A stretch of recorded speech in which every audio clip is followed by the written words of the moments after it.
Hey guys, welcome to this episode of Intentionally Blank Pathfinder. I'm your GM Kyle. I'm joined by the lovely players Paisley, Levi, Tristan, and Dakota. Hello. Hello. Sound is working. Cool. So before we begin, we do have a couple announcements. Firstly, apologies for last week. My audio was not being picked up, and we didn't notice until like 2 hours in. So the video is still out there if you want to watch it, but I will try to give a good rundown of the last time in that segment. Other than that, on the Talespire side of things, they seem to be doing a lot of patchwork this last week, but nothing for us to show off. So if you guys have any other announcements. None here. All good on my side. Yeah. All right. Then without further ado, last time on Pathfinder, the party finished up some last-minute plans in the town of Incipium. They got armor upgrades, built a wall around the town, and bought a map and magic item. Afterwards, the party left the town, heading towards Afhenda. Riding out with their two horses, Gregory the Mighty and John Shitsalot, they travel for some time with not much happening of notice, but they do eventually pass a tree with a few scattered skeletons underneath it, one of them impaled by a spear. The party decides not to mess with it more than shooting one of them to make sure they're not undead, but then continue on their way, leaving it as is. Later, as the day nears afternoon, they hear sounds of bestial combat. From over the hill, they see a large troll grappling a feathered bear, continuously hitting it. As the party preps for combat, the feathered bear dumps the troll in the middle of them and sprints off into the distance. The troll then begins attacking the party in a rage. It begins running between party members, dealing massive damage while they try and position themselves while still dealing damage. Eventually, the party takes a large chunk out of the troll's neck while the troll knocks one of them out. The second blow to the neck sends the troll's head flying, and the combat ends. After the parties calm down from the fight, they set out once more, discussing that it is somewhat strange to find a troll and a feathered bear in the plains where they are. Later in the day, the party comes across an obelisk. They run down to it and see that there is draconian writing on it, the numbers 1 through 5, and the words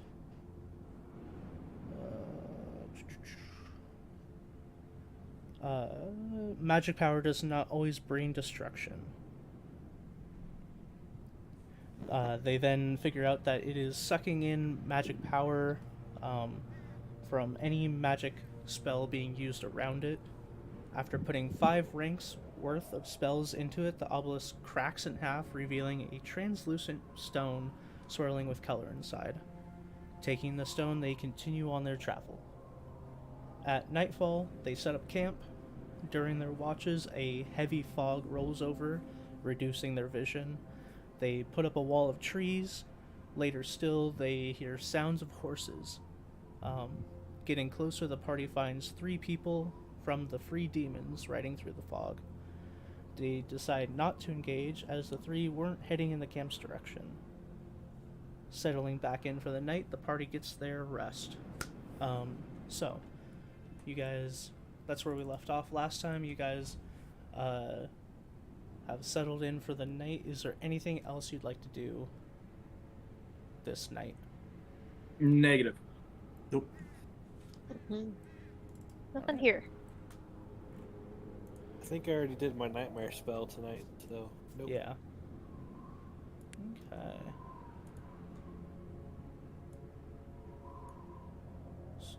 So as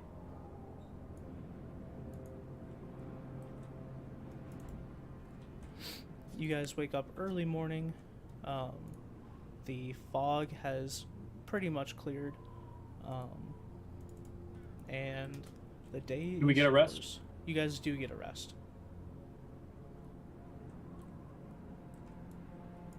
Alright. Besides basic morning prep and stuff like that, Cortez is ready to go, so. Mm-hmm.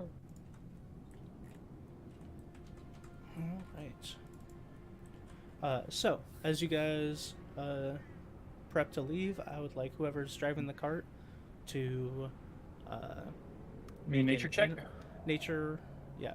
Oof. 19. Okay. Still alright. And then I would like someone to roll a d20. I'll do it. Okie dokie.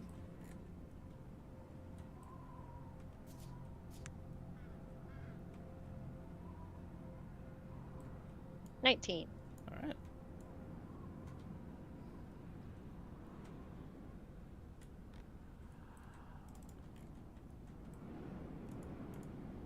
And then just so the viewers know, I'm just using the 2 horses as the front of the cart so that we don't have to continuously move the cart around.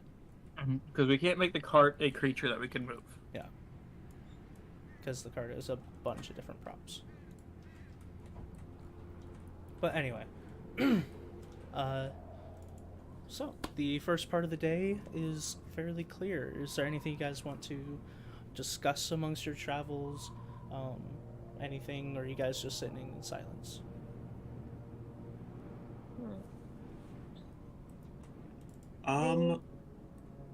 Cortez is going to turn to Lulu specifically. Okay. I'm gonna kind of like look her up and down for a moment. Where are you from exactly? Oh. I suppose I haven't shared this, huh? The archive is where I was trained. The archive. I don't know how widespread Yeah, this knowledge would be. Cortez, you can roll a society check to see if you know what that is. Alright, well, I'm feeling very societal today. How? So yeah, you, Cortez looks completely lost. Yeah. Oh. That's strange.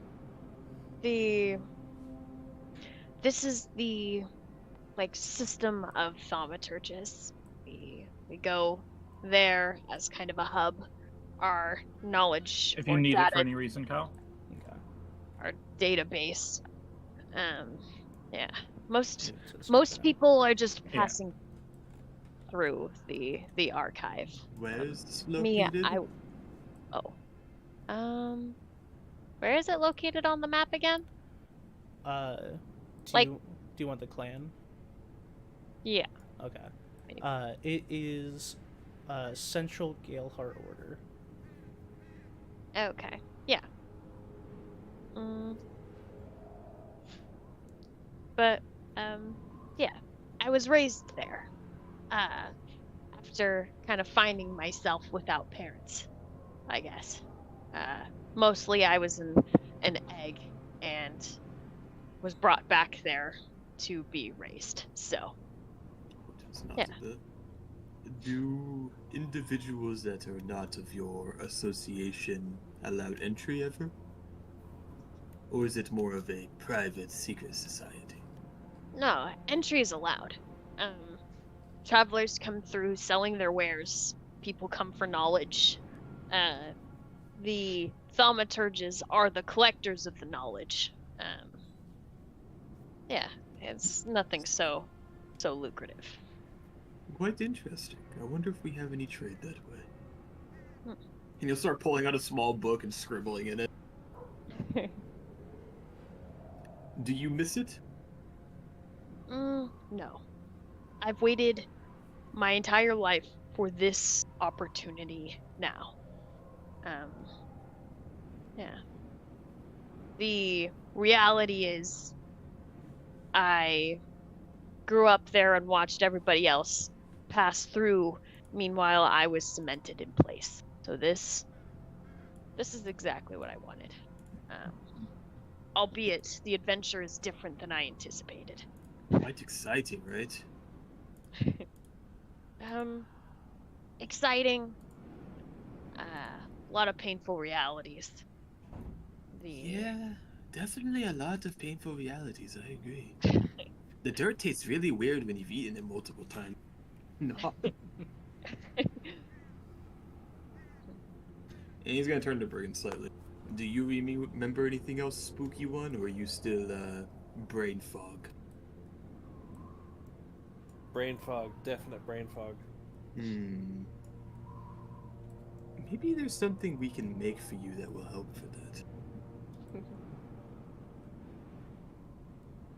Is there something? Is there something? Starts like flipping through his book. Mm-hmm. Obviously, he doesn't have anything, but he is looking just for the sake of looking. Okay. So yeah, while you look for that, When he says that, I start chiming in, and I'm just like starting to name off different like alchemical things. I wonder if this would help. No, I think that would just cause uncomfortable stomach pain. But we just start like bouncing ideas off of Yeah, each other. exactly. Oh, speaking of alchemy, I root around and grab a bag with roots and different like herbs and stuff, and toss it to Koda's character, whose name I always forget. Briar. Briar. That's I should definitely remember that. And I'm gonna use my root magic and give you. So basically, the first time that day the ally attempts a saving throw against a spell or haunt, they gain a +2 Circumstance bonus. roll. Yeah. Nice. That's pretty useful, actually. I've Yeah. had it since level 1. I just keep forgetting to What do the it. fuck?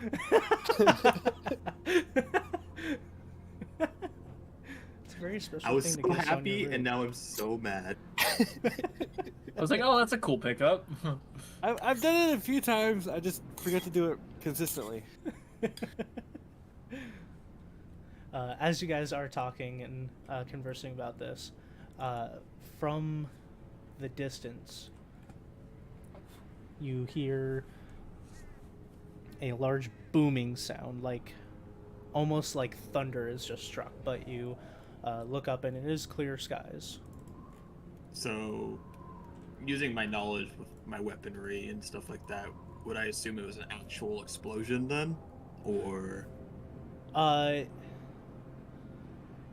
It sounded closer to thunder rather than an Thunder. explosion. With that, then, Cortez will turn to Gromswell temporarily and kind of lift an eyebrow. Does that sound familiar to you? It does sound similar to when I shoot the lightning. Cortez will rub his face. Do we just avoid that? Is there an obligation? There's probably an obligation because someone might be hurt, but we're already on a time schedule. He closes his book and starts grumbling to himself. We continue moving. If trouble finds us, we will answer. Yeah, hopefully no one's hurt. That would be real bad. We should go investigate. There could be spooky thing. You existing is spooky enough. There's no such thing as spooky enough. I start making a path that is still in the direction we need to go, but not in the direct path of the sound. Okay.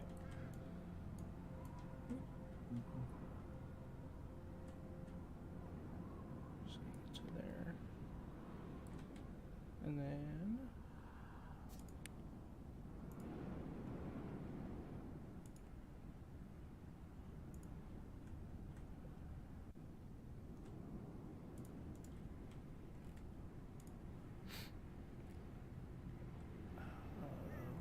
I don't know what would be best for this creature. For it to go the opposite direction and not attack us. That would be best. Yeah, it's not something that we need to worry ourselves with. Yeah, it sounds a little too much, you know. I'm scared of loud noises. Me too.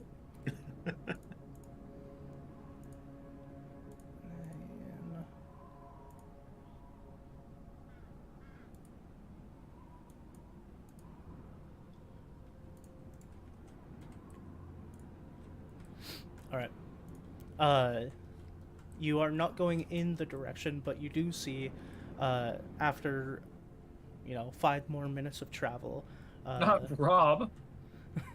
over the hill you see a large giant and a mammoth.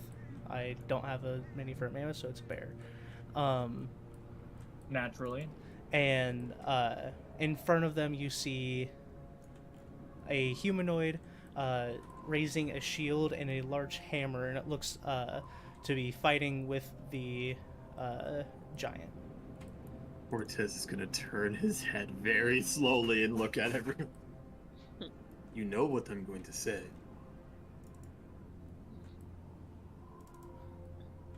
We He's fighting a giant. Are you going to leave him there?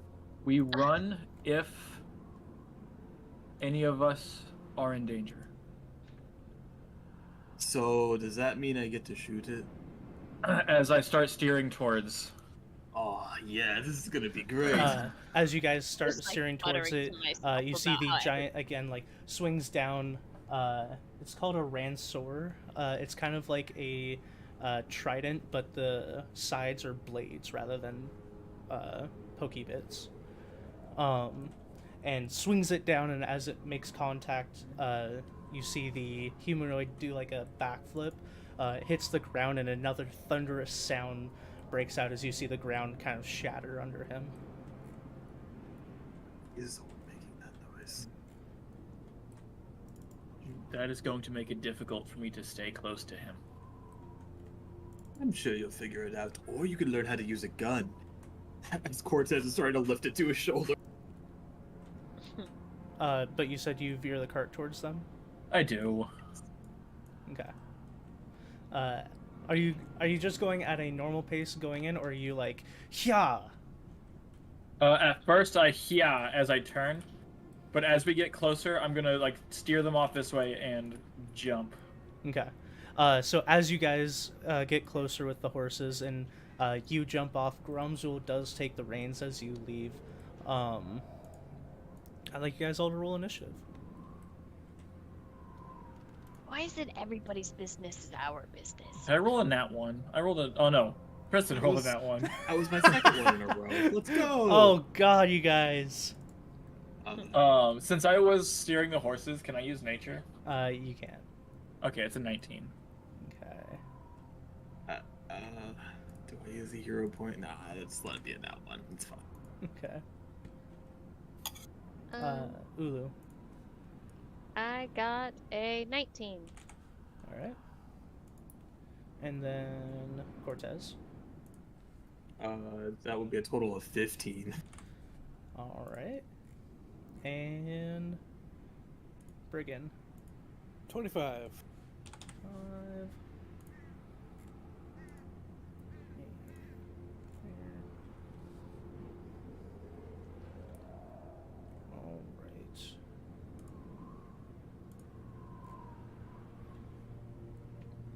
All right. So, Briar, you go to jump off, and Gromzul's kind of like moving towards the reins. But first up is actually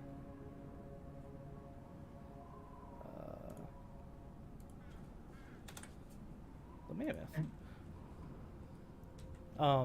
You see the mammoth start going around, and you see that like the guy has positioned himself so like the giant is always between him and the mammoth itself, so it has to use a lot of its movement to get around. But as it does, it's going to make a tusk attack.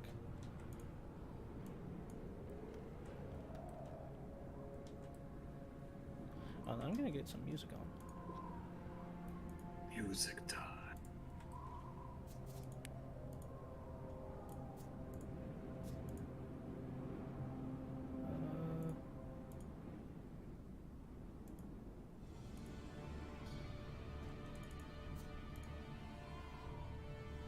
I don't like that one.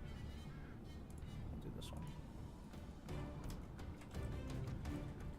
one. You see as the mammoth lumbers around and goes in for a tusk attack. It does. What did I roll? Yeah, it does hit.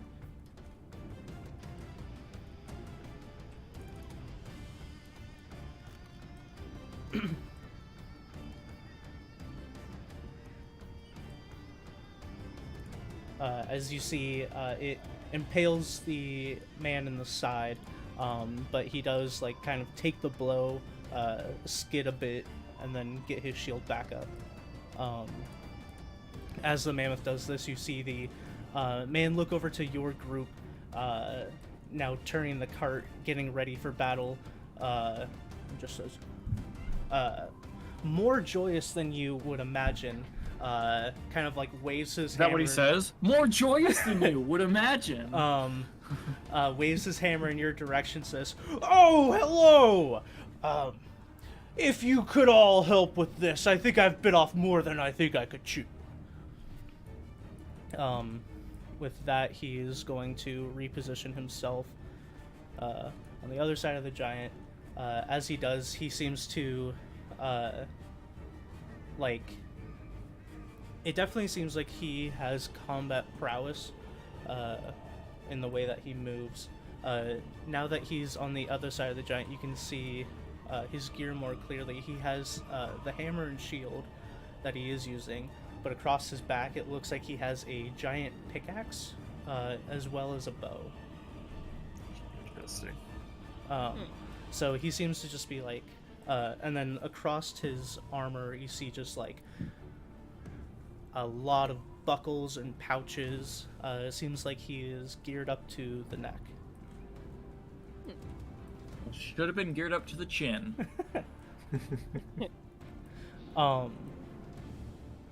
But as he does, he just says, "If you could all handle the mammoth, I think I can handle this small fellow here." As he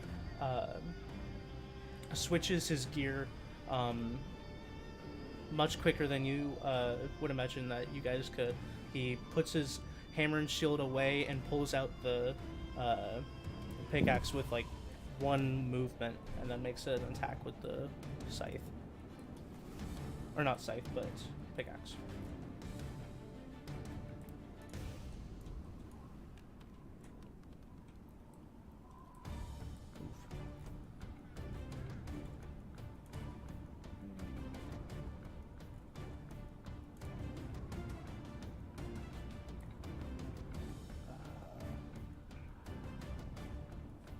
He hits the Cloud Giant, but it does not seem to pierce the Cloud Giant's armor.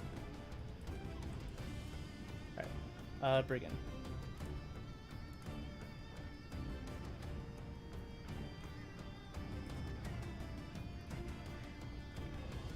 Levi's probably muted. Levi. Levi! I'm going. I was measuring shit. It was 73 feet. Well, shit. All of my stuff does 30-foot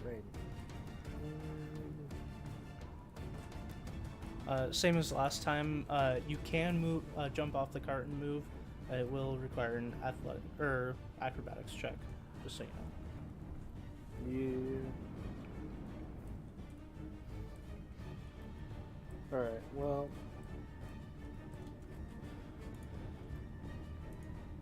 My new thing would.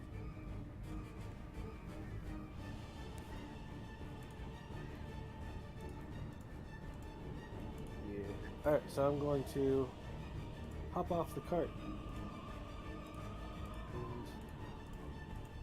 over here. So you said acrobatics, right? Yeah.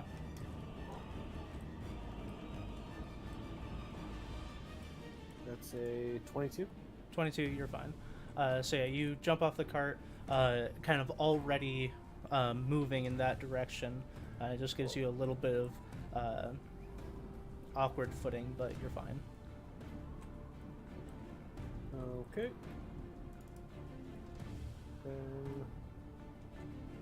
Oh shit, all my stuff is 35.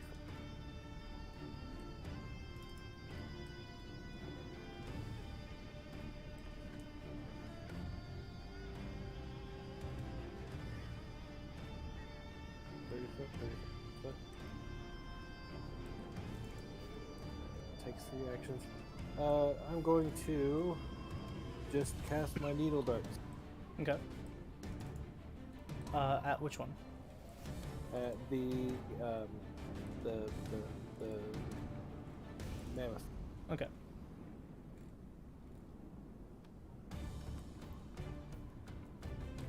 That's 18 to hit. 18 does not hit. Okay. Well, that's my turn. All right. So yeah, you jump off the cart and throw out your needle darts. It does, like, go wide from the mammoth as it doesn't even look in your direction.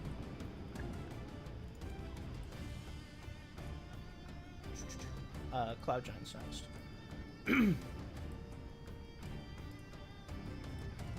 You see as he turns around towards the humanoid. He's going to make a wind strike.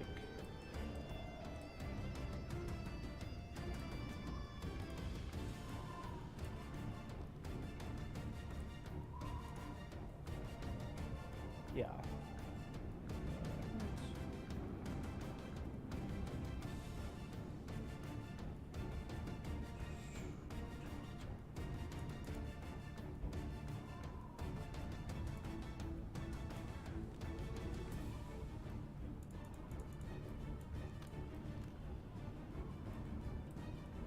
This time you see as the giant swings down with its Ransor. The humanoid attempts to again backflip off of it, but the Ransor catches him in the legs, and that huge explosion emanates right from the impact, like spinning him as he does still land, but definitely wounded. Briar. Okay, so one thing I wanted to confirm is this guy said he can handle the mammoth, right? He did point and say he can handle this weak fellow here and pointed at the giant, but from what you've seen, he might have been over-exaggerating. Okay. Then, I mean, I'm gonna have to use all 3 actions to move. But I'm assuming my aura was already active, right?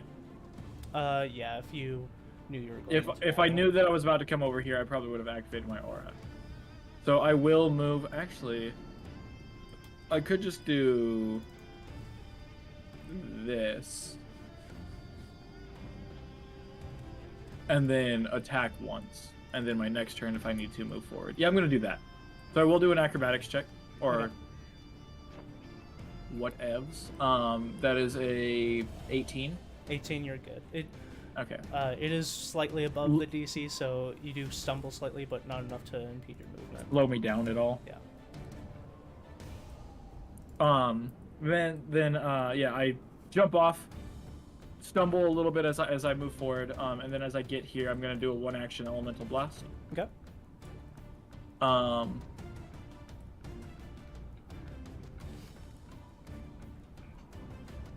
That is 25. 25 will not hit. Okay. So as you punch into it, you do hit the creature, but it seems to completely absorb it in like the fat and fluff that you hit the side with. Okay. Alright. And then you still have one more action. No, it's 2 actions to run. Yeah. Oh, okay. It is Ulu. your bad cop. I am also jumping off the cart. Mr. You said acrobatics check? Yep, acrobatics check. Just make sure you're not falling down.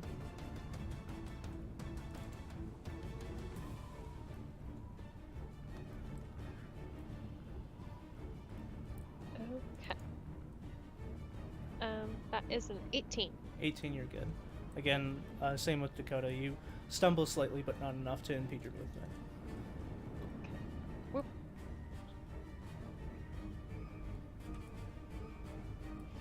I am going to... Sorry. I think that's where I was before. I am going to run over yonder.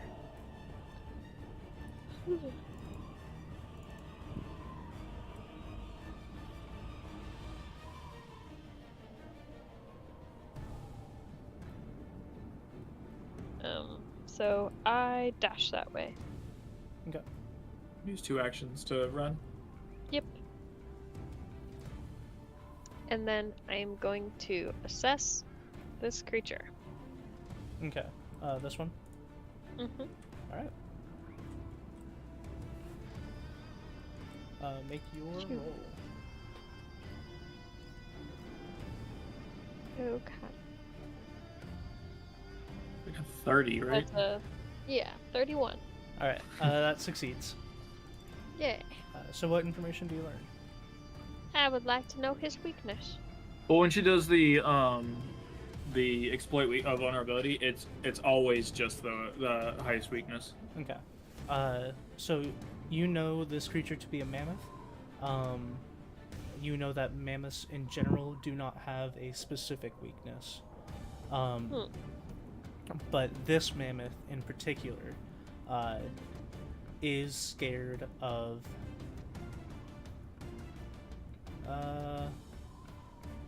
let's say dogs. And every time As your chakram swinging through the Yeah. air, it just makes the sound of like growling dogs and wolves. Yeah, as it hits, it feels as though it was just struck, but also licked by a dog. Oh no. The Have mercy. blade of the chakrams feel like the teeth of a hound. Alright. Ooh. So that's your 3 actions to do so. Cortez. Well, I have plenty of range, so Cortez will quick draw and fire at the mammoth from the cart for now. Alright.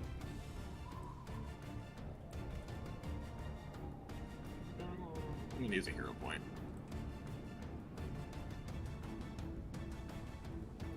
Okay, Oh my god, dude! my rolls are good. They're What? Nat 1, 4, and 3. yeah. 21. 21 to hit the mammoth. Yeah. That'll miss. figured. You've successfully rolled a 9 All together. all Yeah, together. I'm good at what I do. Cortez will then reload, and how fast will the cart move? Horses move 40 feet per round. I will stay on this cart one more round. I'll shoot again then. Okay.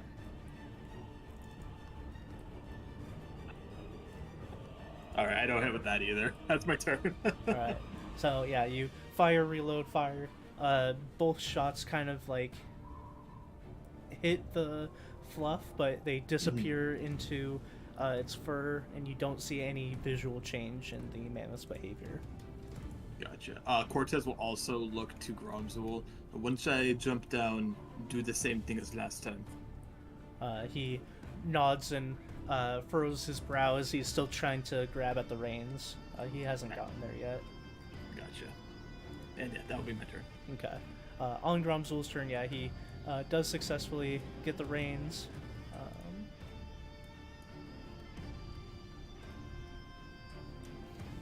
And he very clumsily tries to get into the seat as he is. He's kind of pulling on the reins a little bit to try to give himself leverage, which is making the horses go all weird. But he does still get them going. Okay. So get to right there.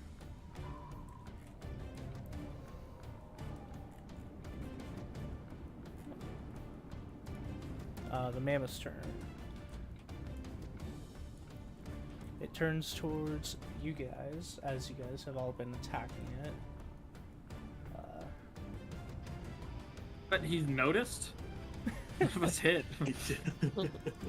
It's like, what's going on? Stop it! Silly. And it is going to make its dual tusk attack against Ulu and Briar.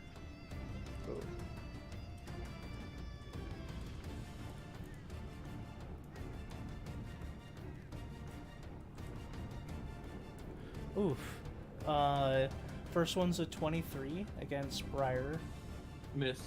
And then the second one is a 24 against Ulu.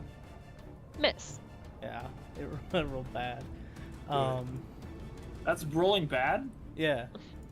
Oh, I mean, it God. missed you guys. But if that's rolling bad, that barely missed. Yeah. I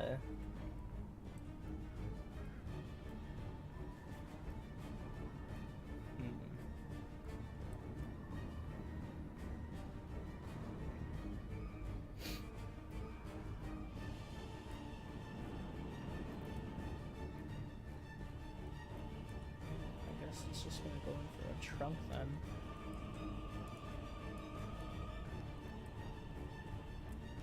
That's not gonna hit. 18 on Briar. Nope. As it dual tusk tries to hit both of you guys, and then with its last tusk, it also kind of whips its trunk in your direction, but you duck it easily, seeing it come from a mile away.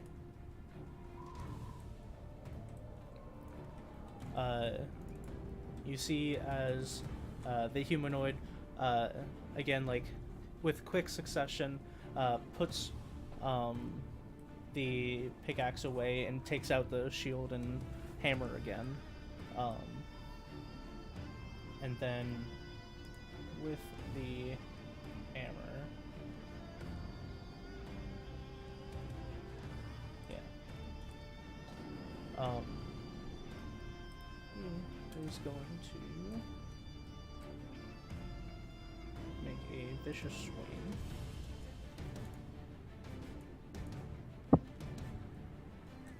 Oh, fucking let's go. So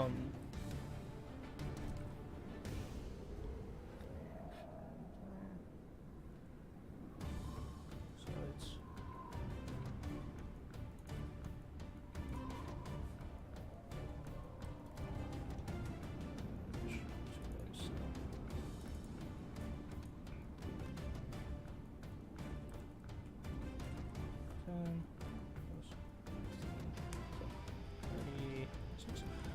so as he brings around his hammer, you see as he cracks the giant in the leg, right on his kneecap, and you hear a crack as it deals quite a bit of damage to the giant. And then for his next one, he's going to attempt a shove, and he's going to use his assurance and just do it.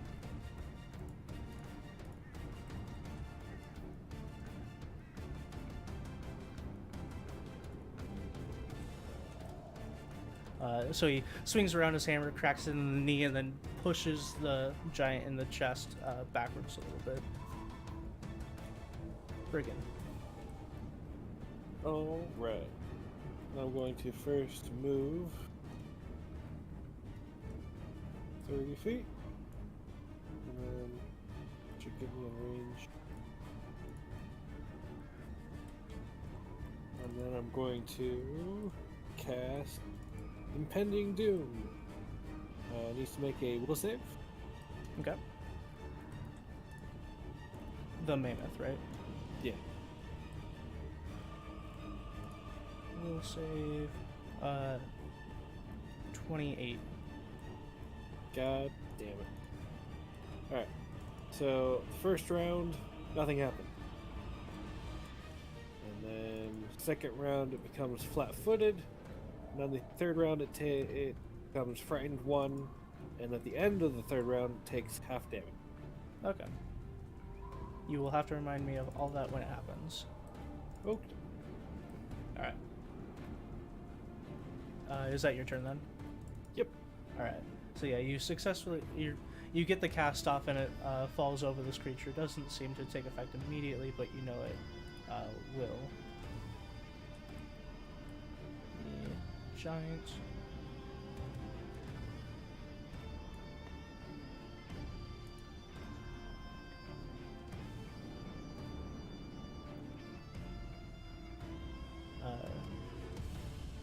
It's going to take its Rainsoar again. Oh, yeah, it has a reach of 20 feet. It's not gonna move and just attack the guy again.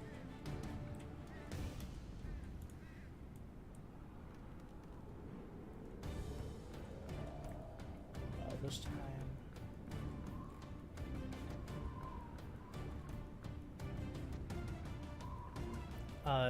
This time actually he does go in for the attack, and you see as the guy like starts to deflect the blow off his shield and then rolls with the hit to avoid getting hit. The thunderous damage seems to bounce off in the opposite direction.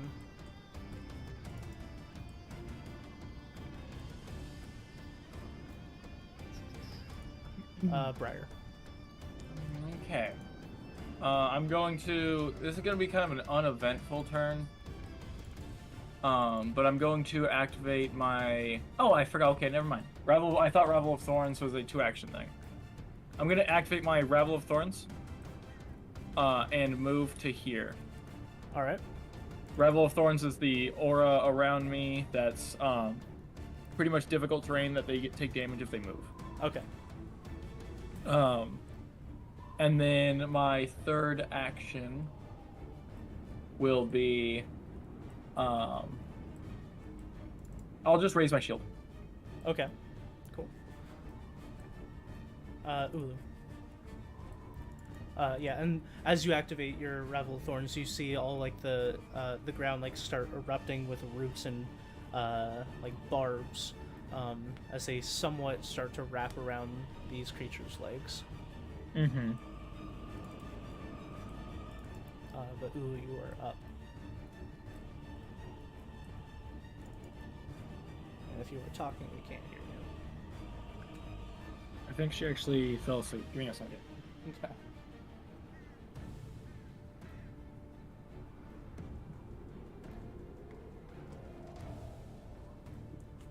Oh, sorry.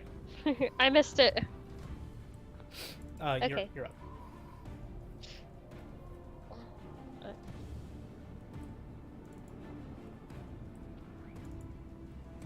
I am going to step up and swing on this guy then. Okay. I think I do have to do another step.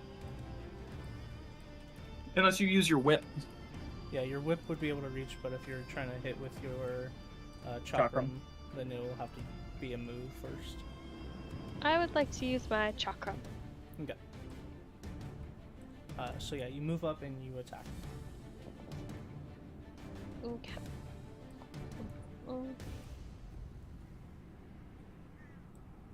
If you're gonna move, you might want to move over to here. Yeah, since I'm gonna. That way you'll spend be the flanking. action- Right. Yeah, and I'm spending the action. I might as well get out of its warpath. Whip. Oh. 17? Hero point? I do not have hero points. You have 1 hero point. Yeah, everyone gets one. Alright, I'm re-rolling it then.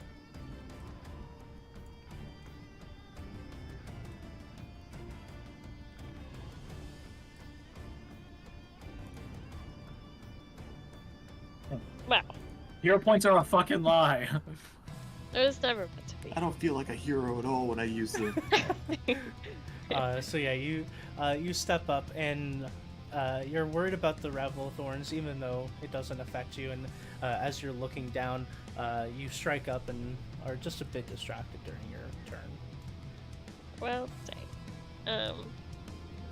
I am going to go ahead and just try it one more time. All right.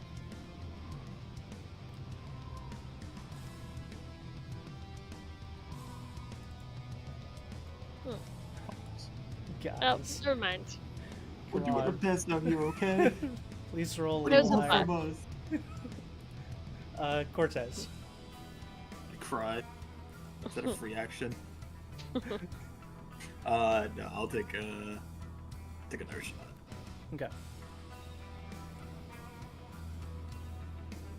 Oh, wow, you know what?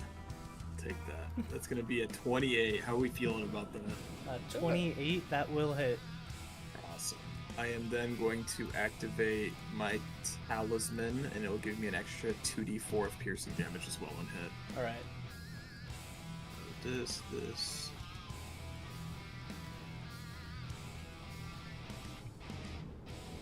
So that will be a total of 19 damage. Sweet.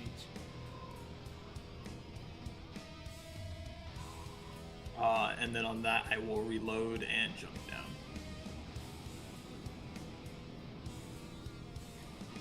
I'll give you an acrobatics check here in a second. So yeah, you fire into it, and you do hit, like, oh, man. Okay. I'll You put do myself shoot back into it, here. and you can see as the bullet goes in, you can see kind of like twist of the hair as the velocity from the bullet spin twists into it. I would like to say that I'm so happy about hitting it, I trip and fall off the cart onto my face. You're just like, yeah, and fall backwards out of the cart. Yeah, that's what we're going with. Yeah, so you do land prone. If you have another action, you can stand up. I reloaded before I fell out of the car, I will say, so that's Okay. it. That's it for me. Uh, Just take a but nap the man here. did look like it took damage that time. Yay. That's my turn. All right, Gromzul. Hopefully no one saw that, you know? No one did see it, but as Gromzul continues to drive away, the cart which was in front of you now moved out of the way. You're in plain sight on the ground. No. I'm just sleepy. It's fine. All right, Mammoth is going to. You guys haven't done much to it. It doesn't really understand the roots under it, but it's kind of like picking up its feet as the roots continue to take hold. But it is going to take a attack on Ubu.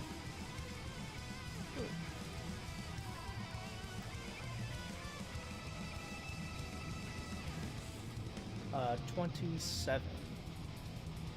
You just hit.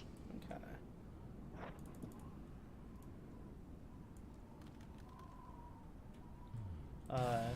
As it, the tusk comes towards you, try to catch it, but it does still pierce into your abdomen area, dealing 25 points of piercing damage. Oof.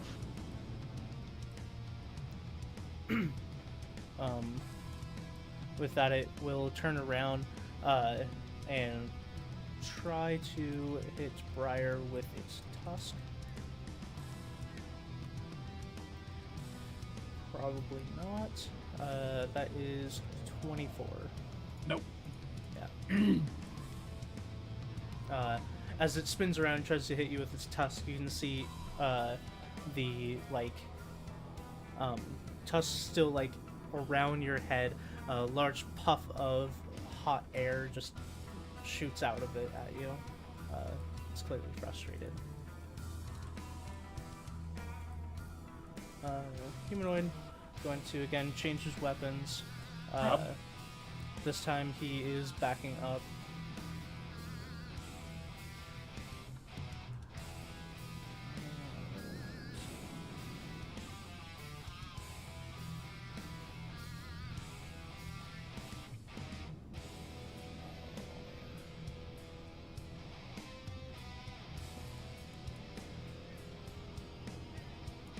This time he's switching to his bow. As he pulls back, he is going to take 2 shots at this thing.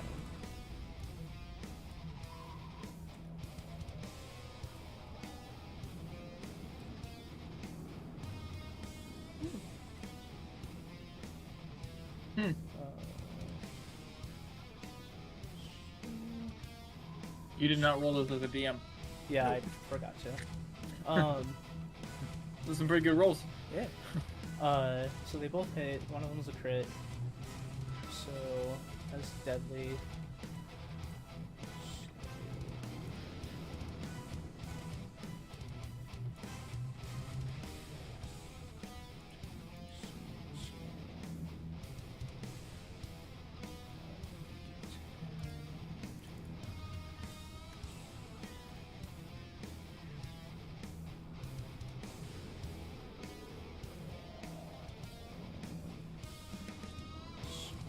So that's 29 points of damage. As two shots go into the giant. The first one goes in. The second one, he puts his hand up, and then the shot goes like through the hand into the other shoulder of the giant. The giant's looking a lot worse than the mammoth right now, but The mammoth's We're trying, fucking okay? invulnerable to damage. Mammoth's cheating. Brigand, here you go. Alright. Doesn't something happen with the mammoth? Is it on its turn or on Levi's turn? Oh, right. It's on my turn, and it becomes flat-foot. Okay. And I'm gonna go right here. Yo, is that a battle mage?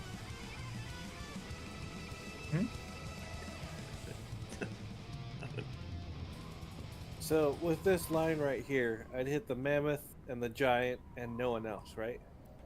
You would also hit Briar, who's right here. With the line that I pointed out right here?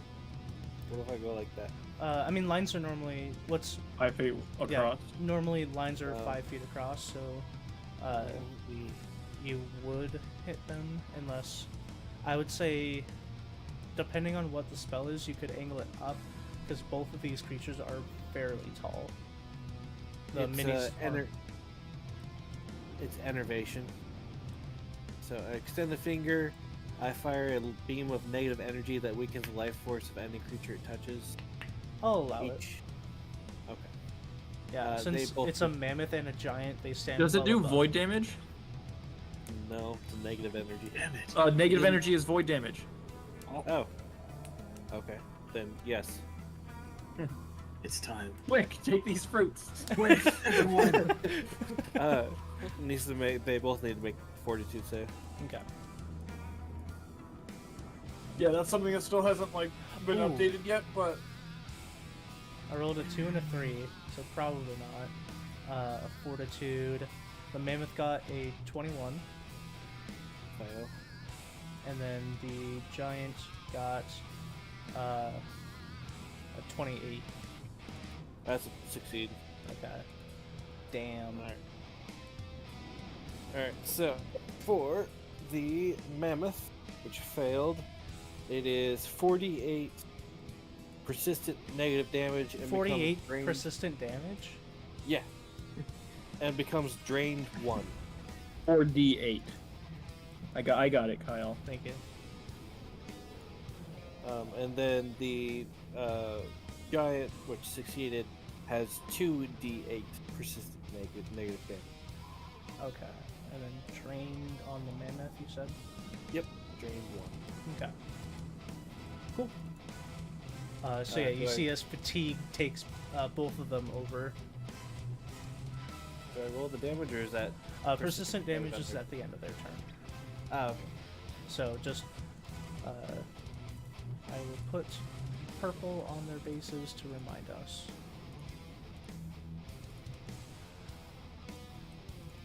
Cool. Alright, that's my turn. Alright. Cloud Giant.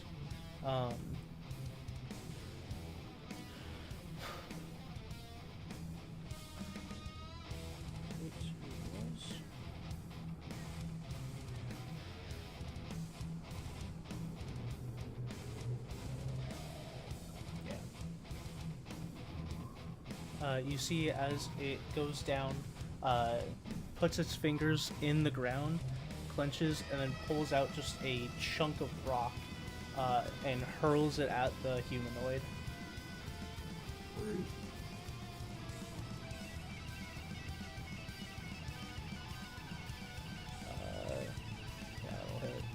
Um,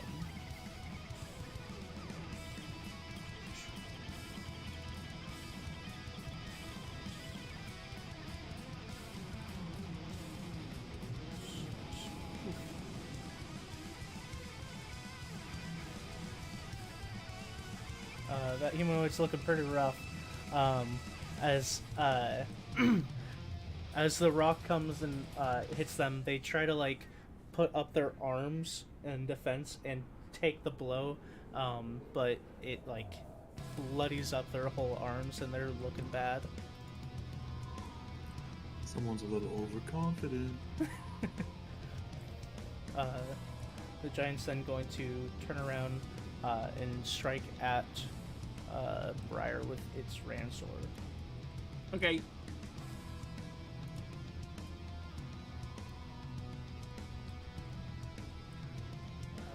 Second attack, so that's a 38. 38. That's a crit. Is it a crit? Yeah. Damn. Yeah, Kyle. 38. What's your AC? 28. That's With my shield up. yeah, that's barely a crit. With my shield up. Yeah. That's why I'm asking. It's pretty close Yeah. to either an attack or a hit. No, or a crit. 38. Stop fighting. You're tearing his family apart.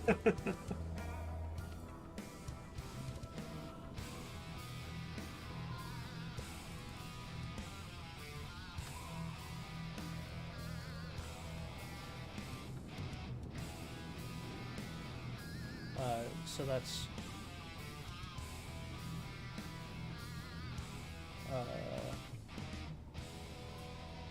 60 points of piercing and bludgeoning damage as when it hits the 60? yeah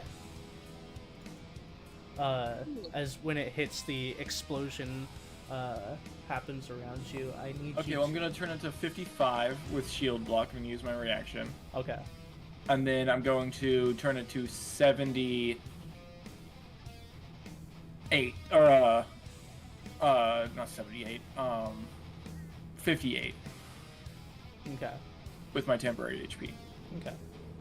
And then I need you to make a fortitude saving throw.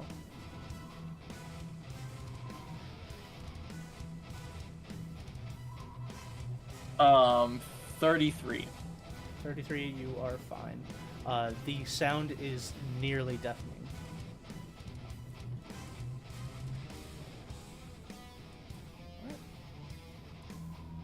Briar. With that happening, I get hit. I'm instantly going to activate my new ability called Tree of Duality. Okay. This is going to take a new tree, so let me find one really quick. So a big ol' fucking floating tree appears. Okay. There we go. Right about there. And from it, a radiant light that heals all allies within aura, which will be me and Paisley if she needs healing. Mm-hmm. This will be for 4d4. So I'm gonna heal up 13. Good rolls. Healing 13. And then all enemies within that aura, which will be these two, are dazzled. Okay, cool. Dazzled. They have a 5% chance just to miss anything. Yeah.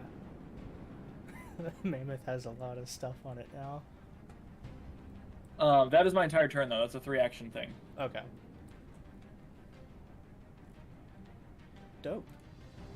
Paisley, did you need any healing? I do. Oh, okay. Then you heal for 14. That's a good roll. Yeah, almost perfect. Yeah. But Ulu, is your turn.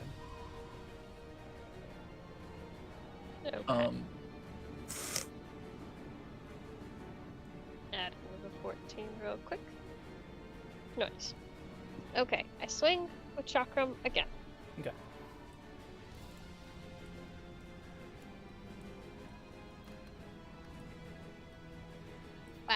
Dude. Let's go, team. Let's go, team. We're the Oh, best. no. So you go into swing with your chakram, and then this huge floating tree appears right in front of you. It's very distracting on your first strike. But you soon realize that it was Briar's tree, and okay, and you can continue your turn. You can continue now. You're okay. Well, I guess I'm gonna try again. Boop.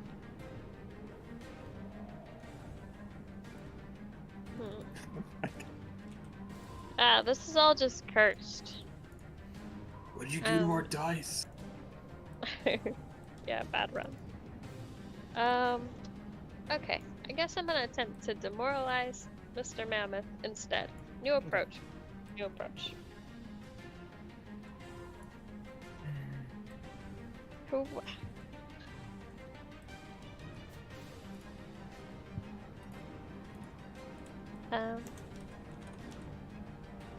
So it's your intimidation. 13. 22. Or is that plus 13, or is 13 the total? 13's the total. Okay. Target's will That man is DC. scared. Probably hoping for that one. Will DC is 26. I think Cheater. he's fine. Well, there goes my turn. Sorry, Paisley. It's okay. Bad luck. Cortez. I swinging like Alright, a. up on my feet. Okay. Like it never happened. And then, click, click, boom, onto the mammoth. Fuck. I'm using my other hero point. Okay. Praise be. That's gonna be a total of 33. 33. Yeah. That is a hit. It's very close to being a crit, though. Yeah. Okay. It's flat-footed. Yeah, I have flat-footed. That's why it's close. It's also flat-footed. Flat-footed, drained, dazzled. Only 7 damage then. Okay. And then we'll just reload. And that was an eventful turn. Next. Grumzul. I'll just say he is off the map at this point. Yeah, that's fair. Mammoth. It is going to use its trample attack. Uh-oh. Speed. It's reduced by 10.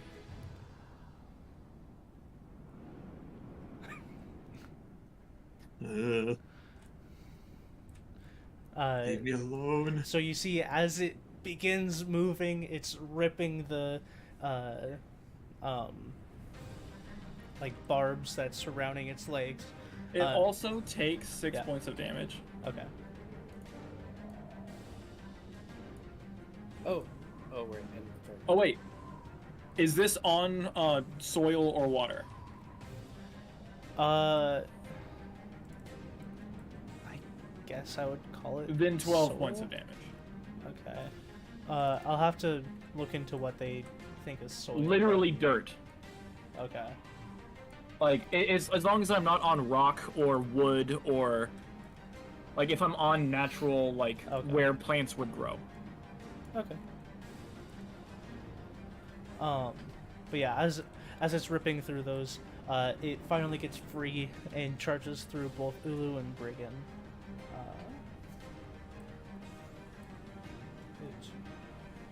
Those two. First one will be Ulu.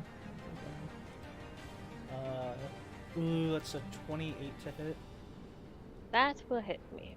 and then Brigand. It's gonna hit, but it's a 35. Does that crit? Yes, it does. Okay. So then, Ulu, that is 18 points of damage. Wait, so this fucking giant rolled a 38 with a -5. I'm dead. Wait, Drop the what? tree on his head. What? Drop the tree on his head. Oh, also, did you roll for dazzled? Oh, no, I didn't. So I'll roll for Dazzled for both of those. So for Ulu and for Brigand. Oh, let's go. We missed Brigand. Yeah, Brigand, it does not hit you. So, Let's go. so Ulu, you take 18 points. Brigand, you see as you're like, holy shit, it's coming towards me. It steps, and it seems to like barely miss you, crunch under you, and like you see the stone, or like the dirt underneath you just like split apart, and you're like, So, that could have been me. What's causing that is called hallucinogenic spores. Yeah, And that's what's causing enemies in the area to be dazzled. cool. So is it still dazzled since it's not next to the tree? It's dazzled until the end, start of its next turn. Okay. Anybody who starts or enters the aura of this tree, Okay. any enemy. And then for its last action, it will Get away from me. just move.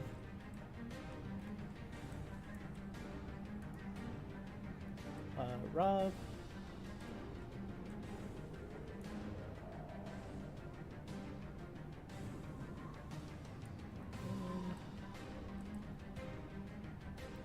Pulls out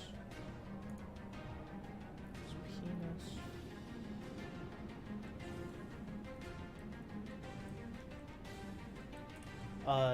He actually cannot reach with his weapon, so he, you see as he pulls out a whip that he had on his side, he is going to strike at the giant, Briar. Oh, did the mammoth take the persistent void damage? It did not. And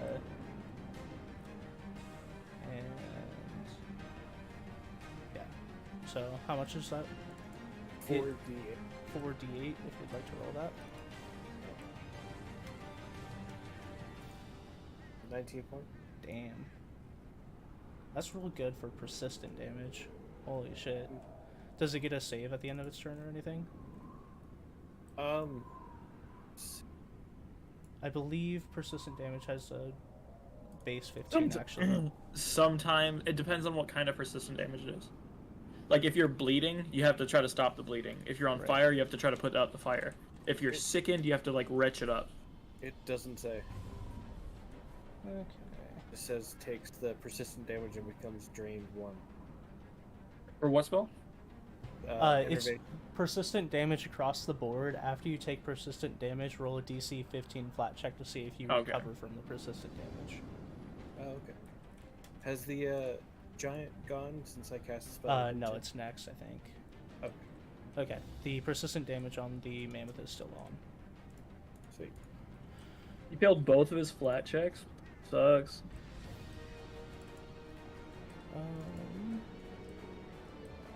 Where was I? Oh, yeah.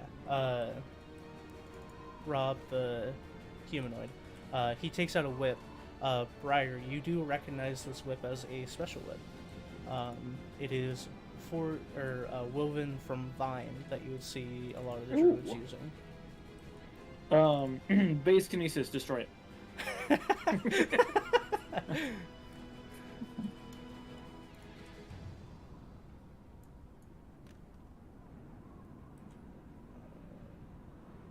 That'll hit. Does it?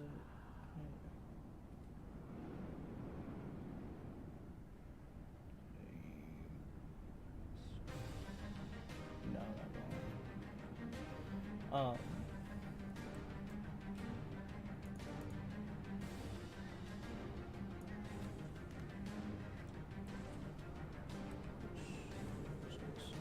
That's 11 damage.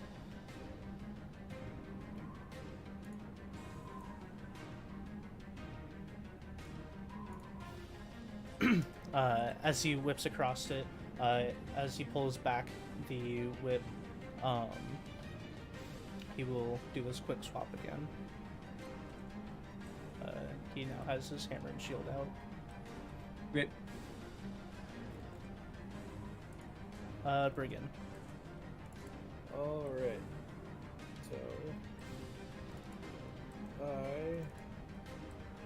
I'm going Hey, to... I thought it was the giant's turn. Oh no, the Cloud Giant's right after Brigand, so he would have taken. He would have. So Brigand, I believe he was the halved one because he succeeded. Yeah, it's 2d8. Okay, so if you want to roll that.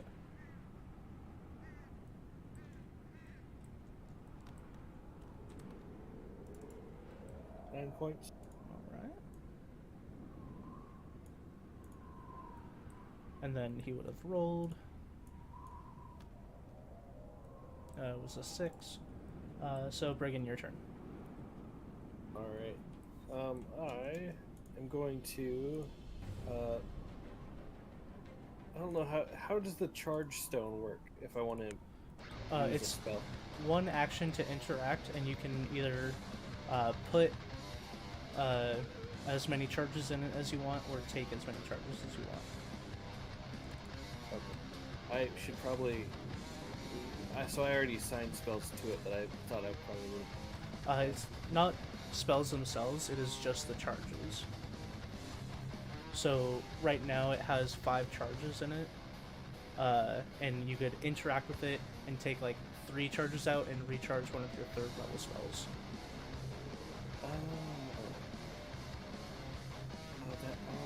Okay.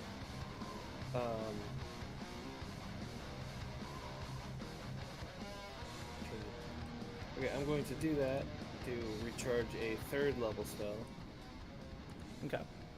and then immediately cast it. I want to cast Impending Doom on the giant. Okay. And then just keep track of how many charges the stone has. It has 2 charges now. Right. And those don't like recharge or anything until you've put the charges in. Okay. So it needs to make a will save. Okay. Will for the giant, you said? Yeah. 27. That just saved. So unaffected for one round. Okay, but same thing as the other one. Yeah. And then at the end of the 3rd round, which is this round, the mammoth takes half damage. 3d6.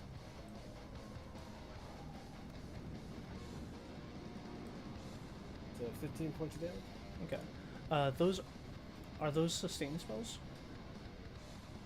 Yeah. Okay. Sustain spells, you do need to take an action every turn to keep. No, it's not a sustained spell. I thought you said same spell. Oh. No, the duration of the spell is 3 rounds. Oh, damn. Okay, so it just happens. Yeah. Okay. That's a really good spell. Yeah, it's really cool. But that's my turn. All right. And then the mammoth. Is it still flat-footed for the whole duration? It is not anymore because it just ended up. Okay. And that also ends its drained, or that's the other spell. That's enervation. Yeah. Okay. Giant's turn.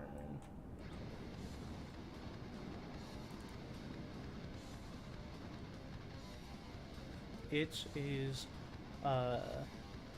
going to stab its Ransor into the ground. I need everyone within a 20-foot emanation.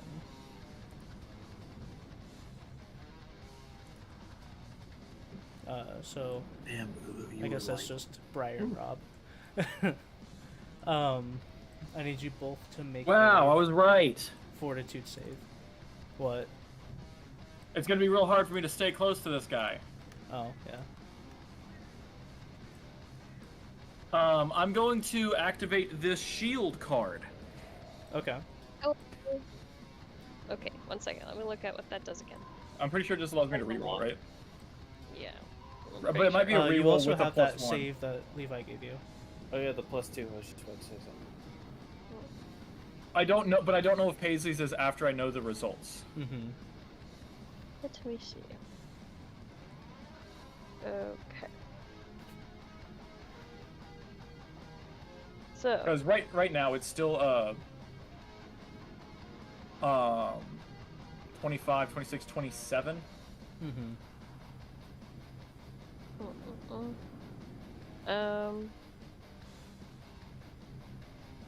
One second.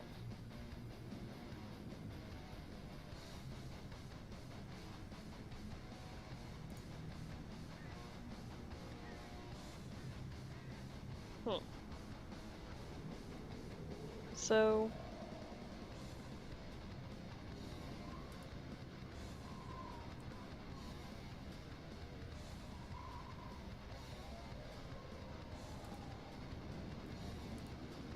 one second. There's so much text here, but it says but yeah, it makes me think that this is a you know the role. I thought it was like, because you rolled poorly with it, I thought it was like, I can re-roll it, but I take a negative.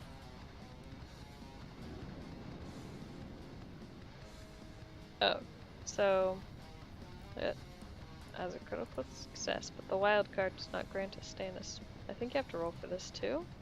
No. I might need help with this one. What's it under? This is under harrowing. Harrowing. Spells. Oh, this one. Fortitude saving throw.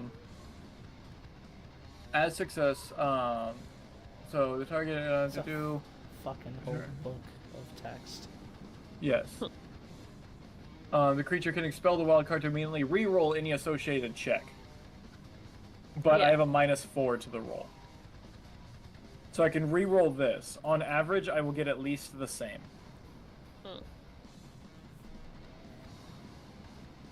So I think I'm going to activate the shield card.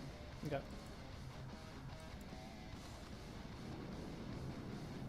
Okay, so 9 plus... much better. 9 plus 19, 28, plus 2, 30. Oh, okay. That is just enough. It was a DC 30. So you take 2d8 sonic damage. So 6 points of sonic damage. I take none. Temporary HP is 8. Nice. And then Rob is gonna take 48 because he failed. So as he stabs the thing into the ground and it like starts to reverberate, the roots that I have from Levi that he gave me this morning like disintegrate. As I like bolster myself, and then when I first start feeling it, I feel like it's going to like overtake me, and then I hear like a little like card tearing as I see the shield card that Paisley gave me that's in my pouch like flicker out. Yeah. And with that, I have enough strength to be able to like withstand this. Dope. He is going to take a swing at you with his Ransor, but because he did that, he can't do his burst strike.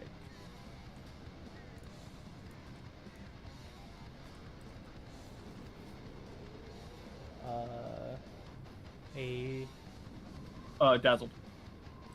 Right? Damn. Close. That's still a 35. 35. It's not a crit. Okay. Then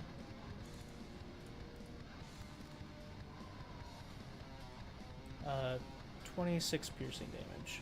24 piercing damage.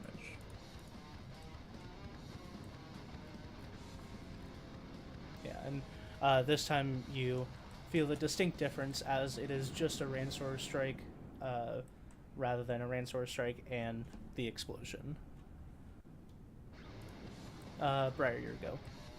At the end of the giant's turn, it Yes. takes 2d8. And it's flat-footed now, right? Nope, not quite yet. That's how much. Okay. 12 damage. Sweet. And then I make its flat check.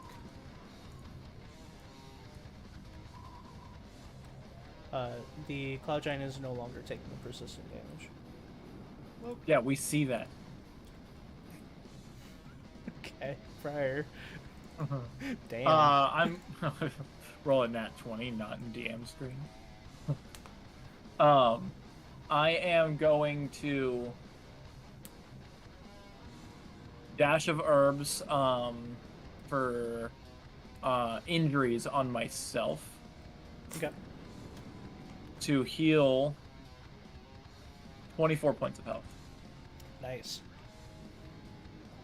I also gain my 8 temporary HP again because I started my turn in my aura. And then I'm going to fresh produce. Oh no, I'm going to sustain this. I have to sustain that. Okay. But I'm pretty sure if I sustain it... No, never mind. I was like, can I move it? But no. The healing from this is the same as my other healing. Once it heals you, you can't be healed again for so long. Okay.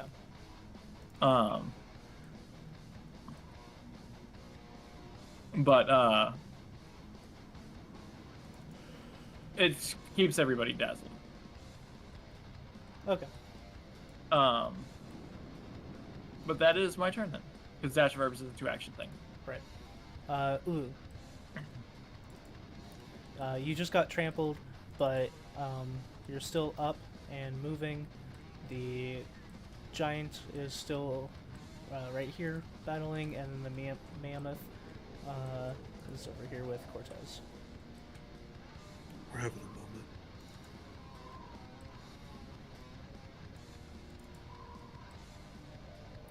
Paisley. Hello. Sorry about that. Very good.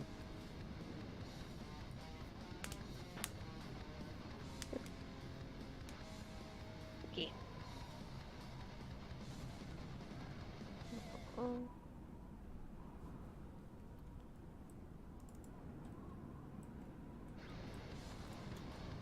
So, going to... Let's see here. So, that tree effect, how many times can it do its thing? Which Just out part? of curiosity. The healing thing. I just said that. Sorry. Once it heals you, you're immune to its healing for 10 minutes. But I will heal you my next turn. Very nice, very nice. I was just very, very low. I'm going to step up to your fight with this giant fella.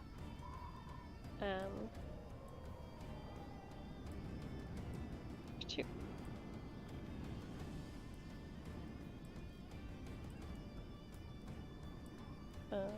Or perhaps more so to the side, so we can do some flanking again. If you wanted to get flanking, you would have to be right here. You should have to be there I do or there. Yeah, one of these two squares. This old man already appears to be flanking with you. You could be right here. Okay. And then, I forget, flanking in this one, does it work with multiple people? Like 2 people on one side, one person on the other? If the creature is takes up 2 squares or Yeah. 4 squares, you can one person on the opposite side can be flanking for 2. Okay. Well.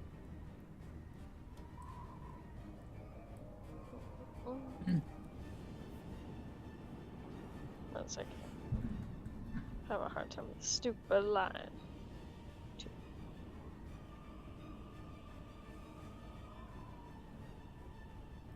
Okay. I would have done that. Yeah, so you can rush past to get behind him like that. And I think Cortez is fine back there. Yeah, I'm chilling. I'm about to punch this mammoth in the eye. Okay. You're about to sound him with your pistol. Ugh. Stop. Open up that trunk, big boy. Seek God. Okay. So. How do we feel about a 21 to hit? A 21 will not hit. Okay. Big yikes. Okay, go for this again.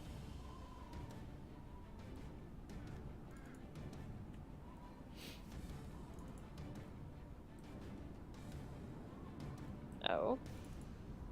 28? 28 will also not hit. Oh, jeez. Okay. Well, this is my turn.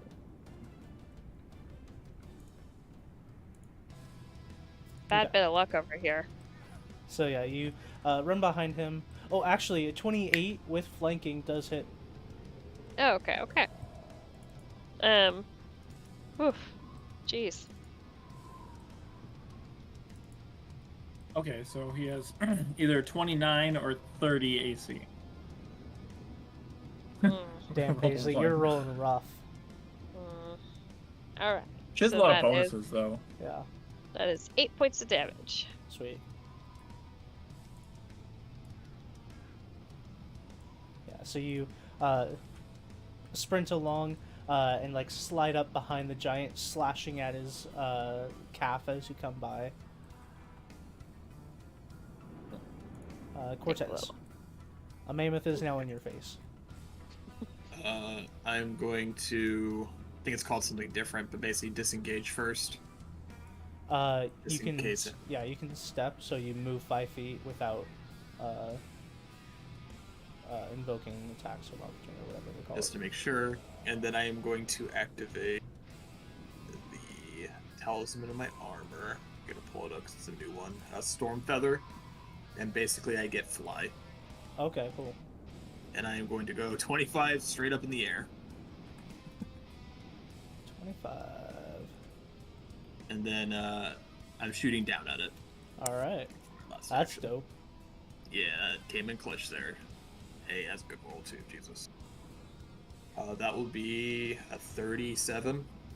37. Yeah, That will crit. perfect.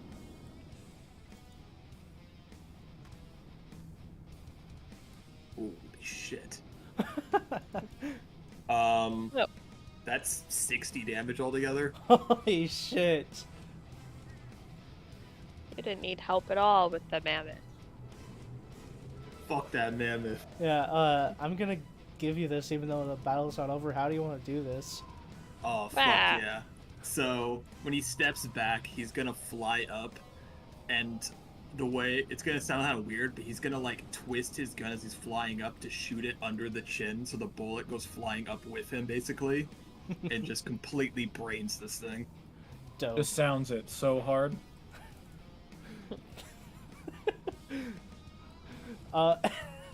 Fuck. Threw me off, Dakota. No, yeah, as you fly up, What the I do? guts go flying everywhere. It's just like a puddle of blood and guts.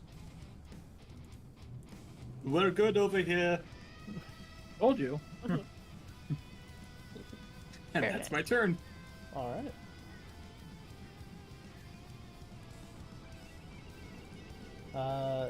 Mammoth is dead. Rob. He swaps to his pickaxe, moves in, and strikes.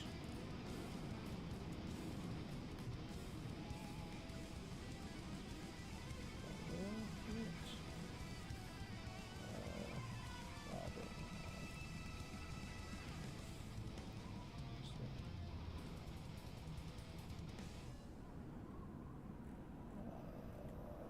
It is. Strike hits. Action. Dice.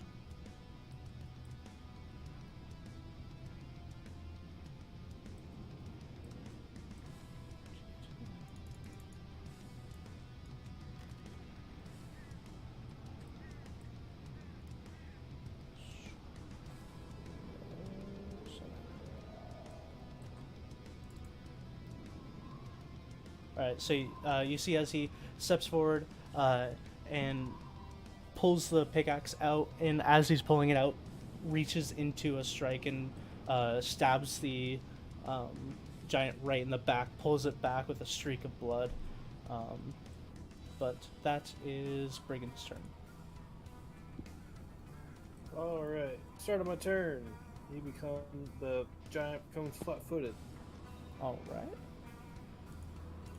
And then I'm going to cast Phantom Pain at 2nd level, and needs to make a will save. Okay.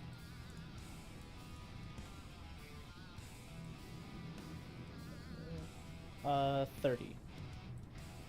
Oh shit.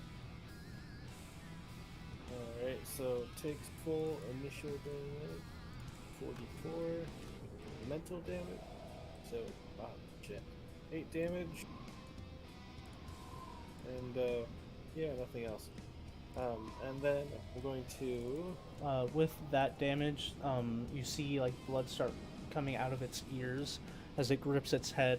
You see the like wounds are adding up. Definitely, it is looking bad. Oh, sweet. And then with my last action, I'm going to cast Evil Eye. So it's going to need to make another will save.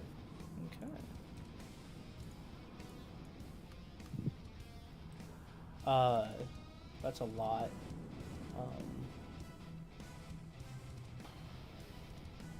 39. Yeah, no, it doesn't do anything. Never mind. Alright, that's my turn. Okay. Cloud Giant's turn. It's looking bad. So Still there. He's a unit.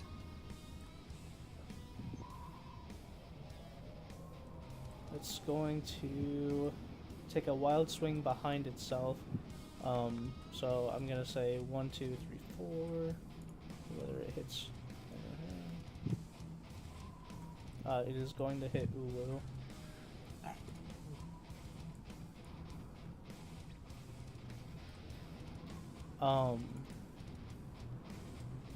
That will definitely hit.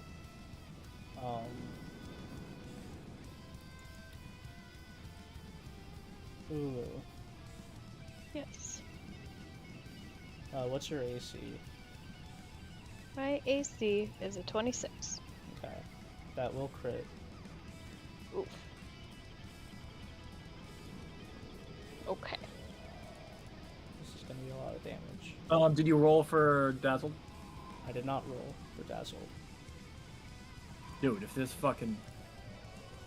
Imagine. Dude! It's cool. So, Let's as fucking go! as it comes around, that was gonna be really bad. It rolled a natural 20 on its attack. Let's fucking go! So, yeah, it comes around and it swings down at you, and The hallucinating spores yeah, makes it think that there's a, you're just like slightly to the left. it looks like it's going to hit you. And as it does, it like the like flat side just grazes your cheek as it hits the ground next to you, creating a crater and sending rocks flying off to your side. Dude, fucking dazzled.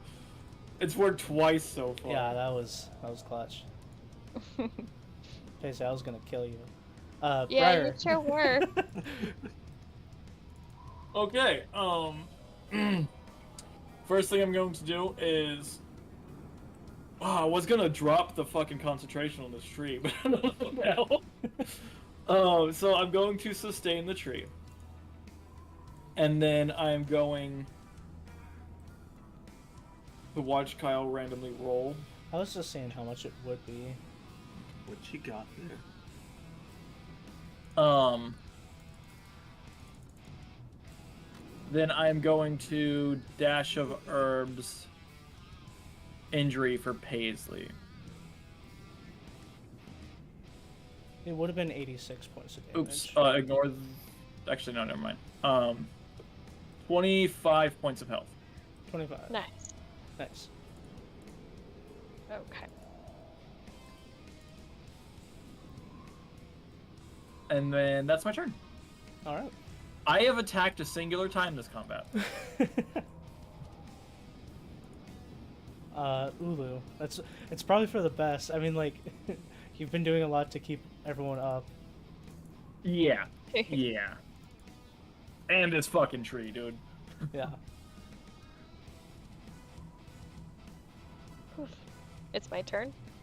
Yes. Okay. Well, I'm gonna go swinging on him again.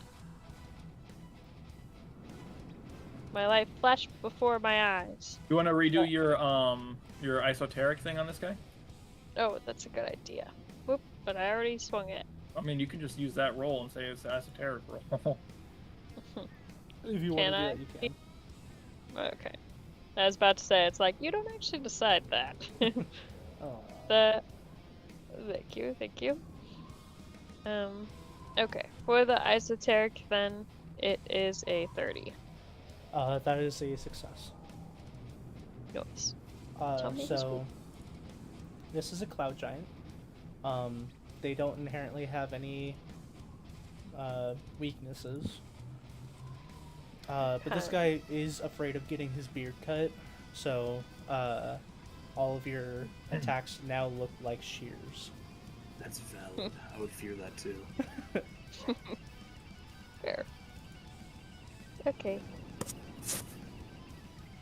Well, now I'm gonna swing on him. Alright. Leave that beard alone. Yeah, you are flanking with Briar, so it will be a -2 to his AC. Okay. Let's see here. It is a 25. 25 will still miss. Gotcha. Maybe one more time, just in case. Alright. Another thing you can do if you didn't want to just roll again randomly is perform the help action. Yeah. Noted for next time. Yeah. Yeah, this did not work. Okay. So yeah, you learn its weakness, and you look in its eye, and it can sense, or you can sense its fear, because it knows that you know now. And it seems to back up slightly as you go in for attacks, dodging each one. Cortez. After his brief excitement of slaying the mammoth, he will reload his gun and then shoot down at the giant. Alright, go for it. That is not hitting, probably. That will be only a 21. Yeah. That'll miss. Yeah, I'm just gonna reload then. That'll be my turn. Alright. Quick one.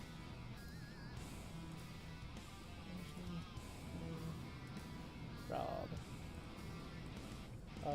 Rob's gonna use his vicious swing.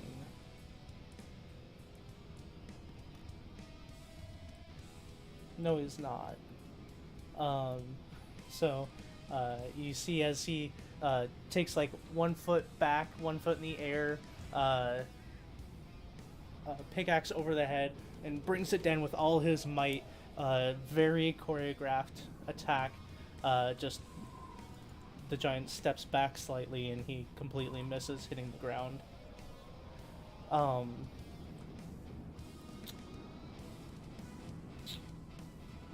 But yeah, he will swap back to his shield and hammer with that. Brigand.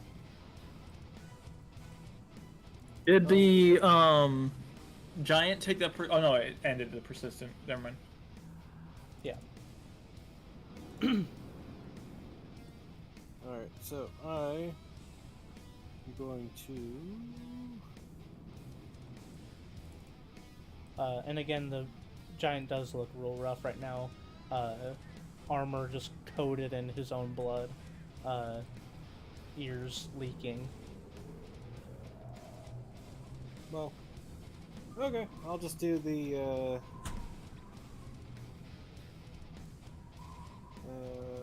don't really have damaging. I used all my damage spells. So I'm going to cast first level Phantom Pain. So it needs to make another will save. Okay.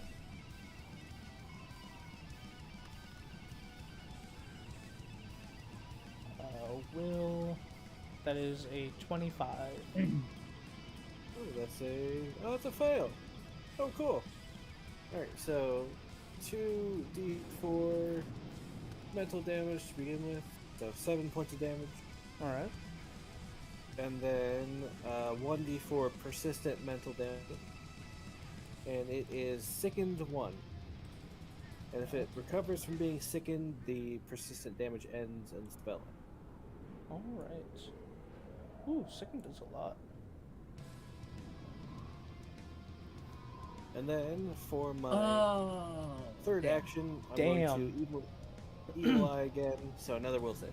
Sickened is just you take a negative to all your checks and DCs. Yeah. Anyway, sorry, what was that last part? Another will save. Also, Kyle, I completely forgot earlier. If I succeed a fortitude save, I critically succeed instead. Oh, nice. Will save, you said? Yeah. That's a 39. Yep, never mind. Alright, that's my turn. Alright. Oh, I totally forgot he had the impending doom on him, didn't he? Yeah, so at the end of your turn, that goes to the next step. Yep, he takes half damage. So, 36.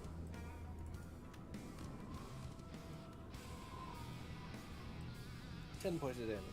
Alright. This guy's not looking great. Alright, that's my turn. Alright. Let's see.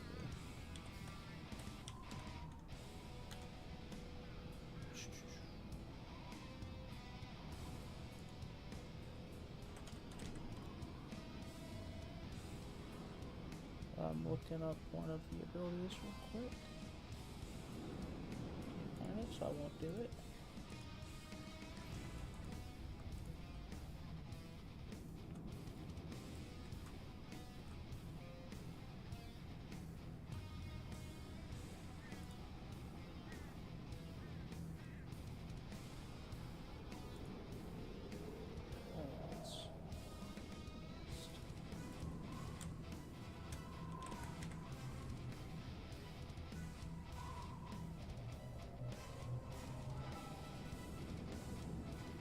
I don't know why I can't find this spell.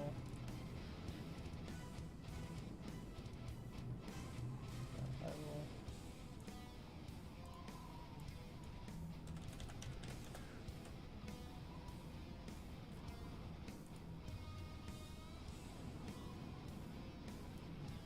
Well, looks like you're just skipping his turn then. Oh, dang. Yeah. So. Well.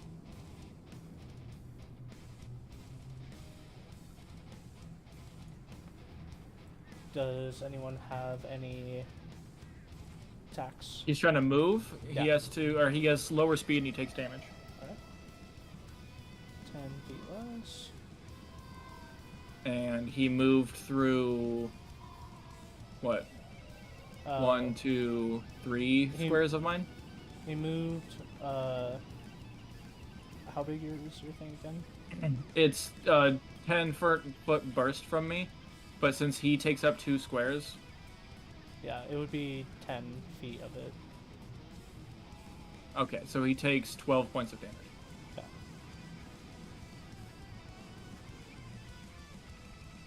Oh, well, fuck. How do you want to do this? As he starts to move, the vines like start going up his legs further and further, just tearing into them as it pulls him to the ground. Cool.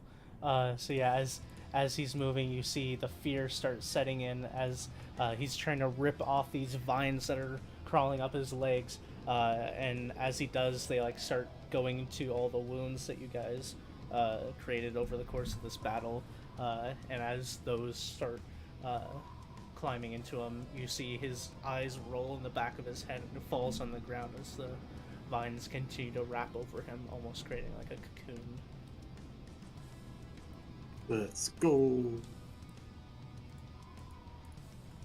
And when I deactivate it, he's just dead there. Yeah. Easy dub. All right. But you guys are now out of initiative. Cortez is going to float down and stand on top of the mammoth body. Mm-hmm. I am the greatest hunter ever. I mean, you may have gotten some help with that hunt, so you know. I no will longer sustain on the tree, and it like disappears into light. And then I deactivate my aura, which makes the vines disappear on the giant. Okay. I turn to this guy. I'm like, so you fight giants often? Oh, not giants specifically, but let me introduce myself. My name is Robert Quayfield. You may call me Rob. That is what most people call me. Monster hunter extraordinaire. He puts an arm out to shake your hand. I take his hand. Ulu's probably interested in a fellow monster hunter. Yeah. He seems very interested in you, Ulu, as he keeps talking to you and says, well, what is a thaumaturge like yourself doing so far away from the archive? Well, we're just passing through. We have business elsewhere. When we saw the action, my friends here can't resist action. I eye them all. Everyone's business is our business.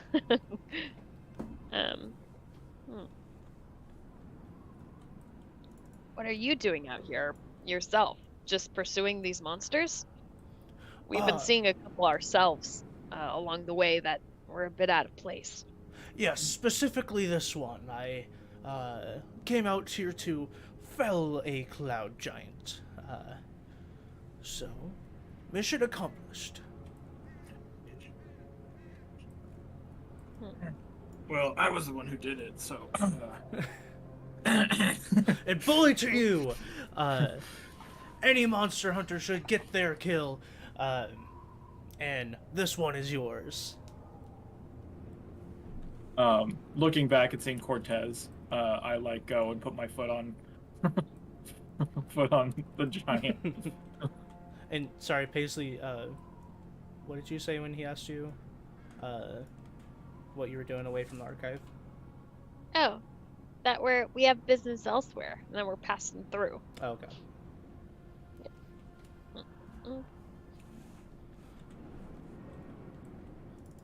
Yeah. Well, I now know what your business is, but are you all heading towards Tagama, or I think there's that other town, Incipium, around here. Where are we heading again? You guys are heading towards Afenda, but you know that you would pass through Tagama to get there. Then how much information do you want to give him, Ulu?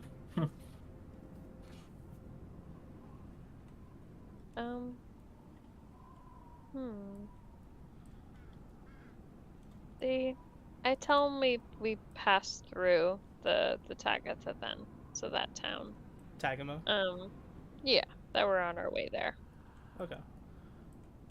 Oh, well, terrific. That is where I came from. I will be heading that way if you all don't mind another travel companion. I ask him if he has his own cart. Not a cart, but he turns around and does the finger whistle, and waits a couple minutes. But after a bit, you hear the hoofbeats of a horse.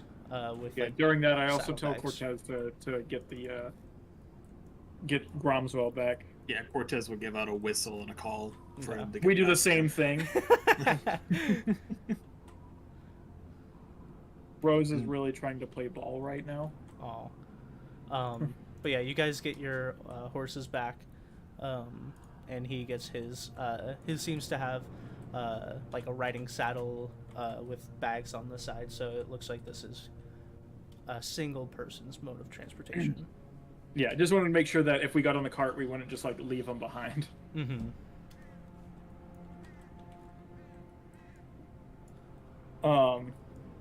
I say I look to the party, but I say, everything in order then? Well enough, I suppose. And Cortez will look over to Grumps, will kind of throw a finger over his shoulder, check out what I killed. We killed you asshole. Oh, Yeah. that's terrific. You should be very proud of yourself. That's a very good kill. Very, very good. Did you not see the green beam of death that I shot out of my fingers through this thing? Nope. Then you're Cortez fucking... just ignores the commentary. But I start cut. I mean, this is a mammoth. It has tusks, right? Yeah. Yeah. I start cutting in and trying to get the tusk. Okay. The tusks are quite large, so if you're trying to get the whole thing, they're each like the length of you. So they're large, but you can definitely get them. Yep. That's what I'm doing. Okay. Do you have anything to use to cut into them? I have a knife. Okay, that's gonna be a little bit more difficult. That's fine. I'll just keep sawing away until it gets the job done. Or I will have you roll a survival check. Oh, I don't think I'm good at those. I don't think I'm good at those. Oh, actually, I'm decent. All right. 25. 25. All right. So after some time, you cut around the flesh enough that you get to like the base of the tusk. I don't know how tusks work actually. Pretty sure they're just teeth.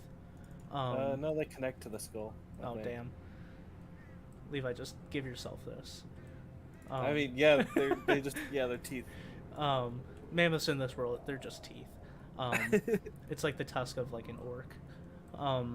Makes sense to me. Mm-hmm. So you get down to the root and you can pull out each tusk. They are large and heavy. You could probably only carry one at a time, but you can put each one in the cart. But it's kind of filling up the cart, just letting you know. Okay, I just set them in the cart and carefully draw my what I'm gonna call my symbol in each one, and I point over to Cortez. I'm like, mine. See, has my name on it. Yeah, whatever helps you sleep at night. Oh, I'm gonna curse you someday. Ooh, spooky. Well, don't make me give you nightmares. I can do it. Please, please, don't do that. I just put my shit in the cart. Okay. Cortez will jump back in the cart as well. Okay. Yep, and I will take up the reins.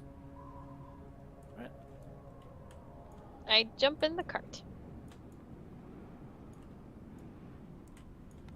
Okay, and then I'll just have Rob going alongside you guys. Okay, so for the next leg of your guys' journey, I'd like someone to roll a d20. I got I'll do. it. Okay. Oh, okay, fine. No, go for it. No, you go for it. You got this. I believe.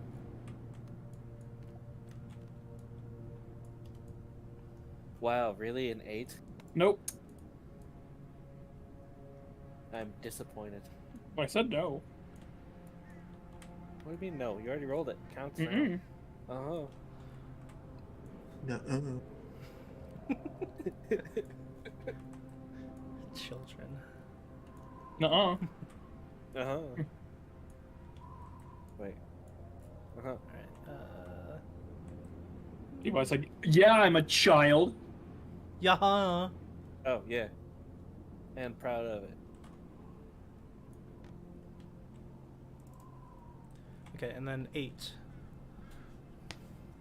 No.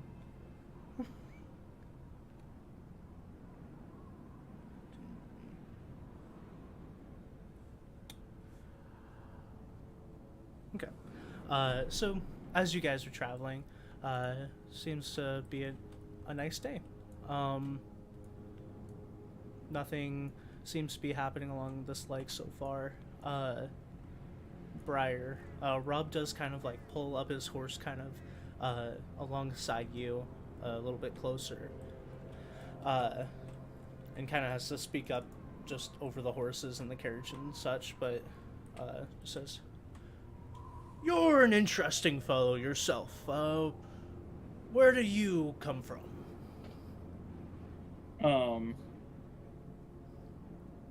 I just tell him the Thornwood Grove. You see as he raises his eyebrow, and pulls out his whip and says, "I actually have met a couple of old druids from Thornwood Grove." I recognized the whip. Mm-hmm. This isn't either of theirs, but they helped me make it. Puts it back on his hip. You know, there's nothing really special about them other than they just look unique. Right. But they are finely crafted. And what's your story? They had a good story themselves, but what's yours for being this far out of the grove? I decided to leave the grove when coming across uninjured. I look over to Ulu. Friend. Well, a noble cause. If memory serves me right, the other two that I met left on a scouting mission, and unfortunately, by your rules, they weren't allowed back in. That is correct. They are allowed to come back and give us reports, but not allowed to be back inside the grove. Yes. Quite sad, but they seemed alright with it, as it is the druids ruling, and they were prepared going out. As was I. Well, good for you. It's rare to see not one, not two, but three different druids. So, quite a coincidence on my part.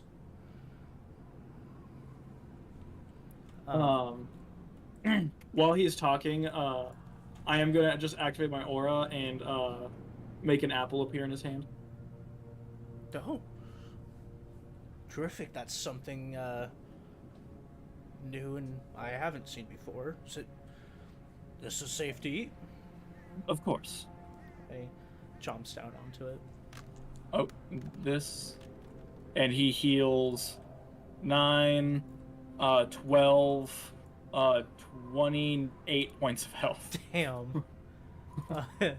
You see as it's just like, oh, that's a good apple. And then I drop the aura. Okay. Not every druid can do this. I was one of the unique ones. Does that mean you're special? Aren't we all? That's grins. And when everybody's special, no one will be. Fucking syndrome. Well, if you're ever looking to catch up with others from the grove outside, I believe they were saying that they were heading to the Sand Shifter territory. Not sure why. I didn't travel with either of them, just crossed paths and they helped me create this whip. I appreciate the knowledge. I was unaware of that. Nods and kind of veers off, just going along with the cart again. What in the world would they have to do in the Sand Shifters territory? That I don't know. It's not exactly a pleasant place. Especially for a druid. Cortez gives a nod to that. Maybe I can ask around when we're in the major city. Maybe some rumors are around. I just give him a nod and continue moving, Okay. trying to not draw attention to the conversation. Mm-hmm. But yeah, you guys continue on. But this leg of the journey, nothing seems to come about. No large encounters or anything. Just a nice day. Sounds good. Suspicious. Suspicious, exactly. If anyone wants to roll another d20. Right, this one's mine. Tristan, if you'd like. Oh, yeah. 16. Ooh, 16. Ooh. A meteor. This summons the dragon, right?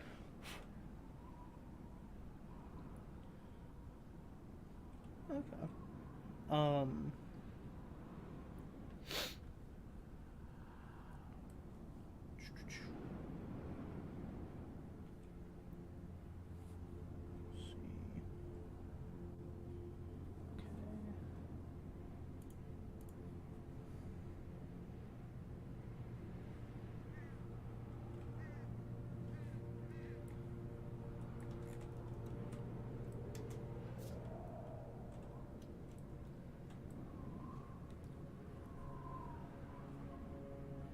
As you guys are going, it's been a while, and like the last leg of the journey, the last leg of the journey, it was like pretty calm. The first like length of time that it's been calm on your guys' journey, and you start relaxing, and Briar, you're kind of just moving along your tracks, and as you guys are traveling, Rob does kind of like veer back in, kind of like tilts his head behind your guys' cart, and says, Briar, you might want to course correct for some time. As you look back, you do see that the tracks that you've been going in have been veering. If you like look back at the path for a long time, it's very slight, but it looks like you guys might have veered off the path. If you want to make another check for that. Is this Like, another for- nature check? Yeah, for the driving the horse. Okay, that's a 22. Okay. And you nod and course correct, and you feel like you caught it early enough that it didn't waste too much time, but you feel like if you had not course corrected, it may have taken you off the path of Tagma, and you might have been traveling for a little bit longer without actually getting to a town. Okay. All right. Levi's fucking roll is just that you list lazily to the left. Pretty much.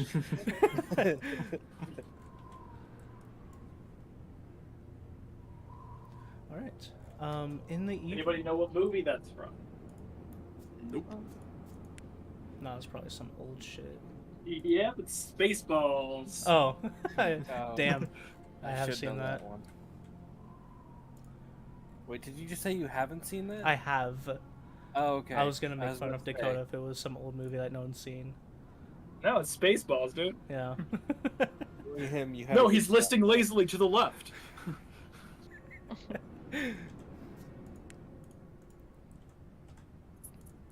Okay, but you guys do travel, and the sunset becomes nightfall. Do we know how much further we are from town? Town is just over 2 days, so you feel like probably one more leg of your travels would get you there. Okay, then yeah, I set up camp. Okay.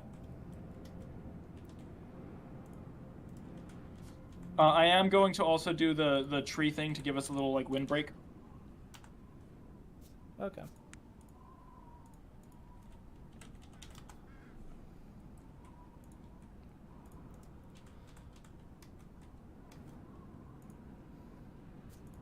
And like right here. Yeah, that's fine. Okay. Like whichever direction the wind is coming from. Okay. I'm cold. Okay, you guys set up camp, and start sitting around, and then you guys said that you're just doing your watches as you were before. So Yeah. Briar, you would be first. Yeah. Okay. One thing though, when everyone's setting up camp and kind of doing their own things, Cortez is gonna bump up next to Gromsul and kind of whisper to him, "Keep an eye on the new guy," and then go about his business. Gromsul nods and comes over here and sits and looks at him. Just stares at him the entire night. And then Cortez is like doing his circles. He'll kind of like back around to the fire, look at Gromsul with like a raised eyebrow, and then the guy, sorry, he likes staring. Appears so. It's his thing. He's found a fascination in you. Think of it as a compliment. Well, I'll take it. And points over to Gromsul. If you want to come and chat, just do so. And Gromsul, like, hunkers a little bit more behind the bush, like, what? I was seen. But doesn't move to sit by the fire with this guy. Cortez just gives him a shrug. Right. Yeah, we're good. We can go to watches now. Okay. Briar, I will have you roll a perception check and then just a d20.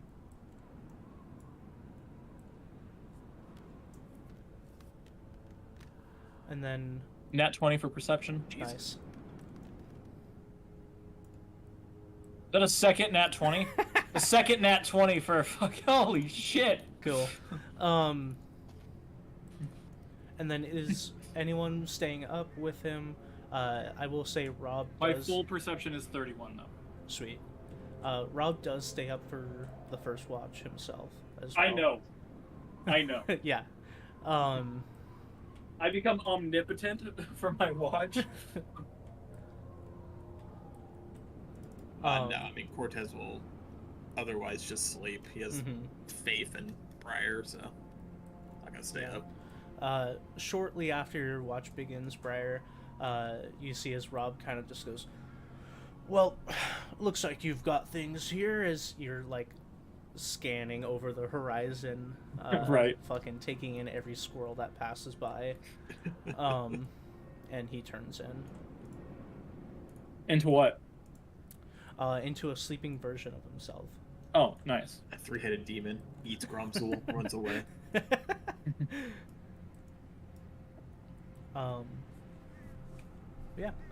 Your watch goes without issue.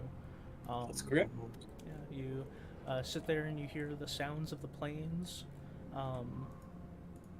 You hear like a far off cry of some beast, but nowhere close enough to really worry about, and only once. Okay, then I go through my watch and wake up the next person. Right. Double nat 20 and it's like, yeah, it's quiet. Yeah, a natural 20, nothing happens. Alright. The next you guys said is Cortez. Yes. Yep. Alright, So Cortez, I'll have you do the same, make a perception, and then a just flat d20 roll. And I give him a rundown of everything that has happened during my watch. Cortez shuts him up halfway through and walks away. 947, worm crawls. 948, worm still crawling. So I'm gonna make 3 rolls. The first 2 will be in your order, and then I'm gonna make a stealth check, and I'm going to go over to the guy's belongings and shift through them. That will be the perception, so that will be a 33. Okay. This is the flat check, so 16. Okay. And then this is my stealth. And the stealth will be a total of a 28. 28. Okay.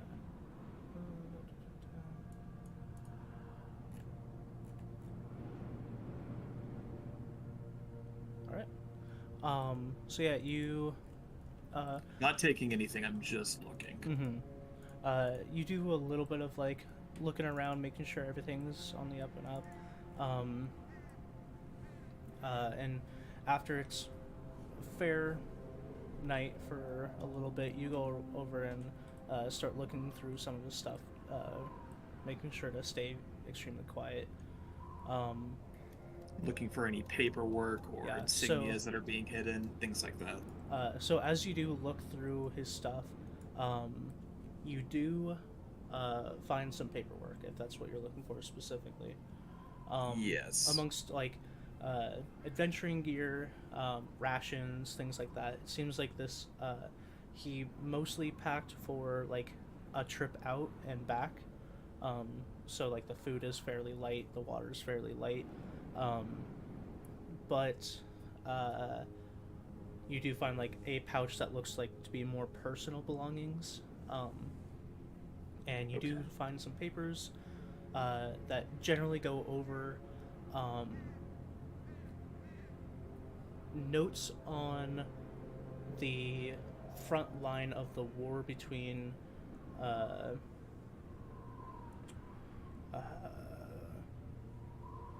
between Expunga and Malum. So like the major war that's going on right now between the two continents, and it looks like all of them are stamped with the official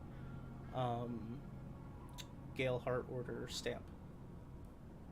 So these are Galehart Order military papers.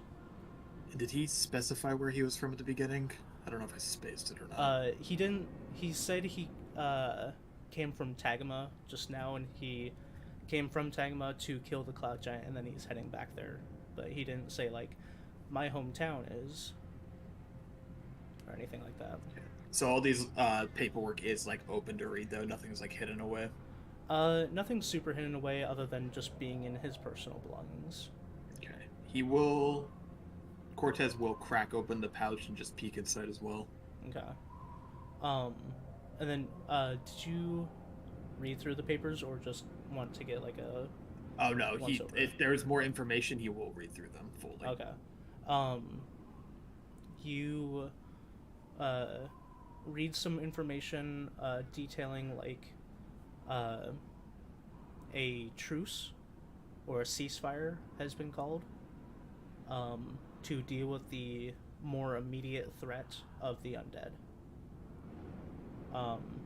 It doesn't go into detail about what that means, but that is something that people don't really know much about. Interesting. So that's odd. You also read over some detailed reports about a large, like extremely large-scaled creature helping the Malum forces deal with the undead threat as well. I think I got that. Alright, cool. Yeah. With that, you will carefully put everything back exactly as it was, and then, like I said, take a peek in that pouch, and afterwards go back to his post. Okay. And which pouch specifically did you say? You said he had a pouch that seemed more like of personal belongings. Oh, that's like where the papers were stored. Oh, that's where they were? Okay, perfect. If that is all it was, then he will kind of just put everything back and go back to his spot. Okay. Yeah, and while you're doing this, you're making sure, like, looking over and making sure he's not stirring or anything, and he's kind of just, like, rolled over, back of the head to you. Does it seem like he's awake, though?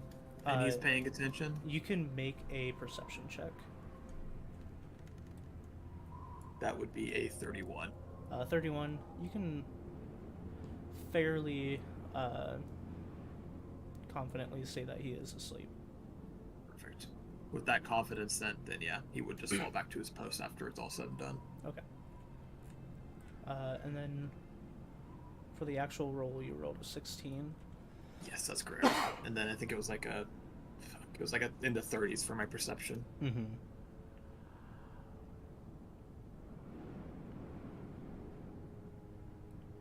Um,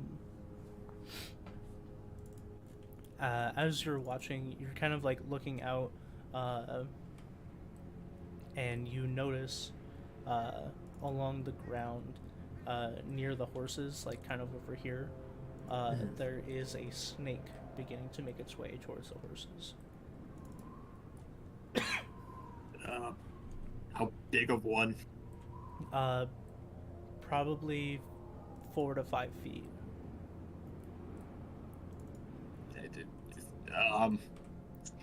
Cortez isn't good with fucking animals.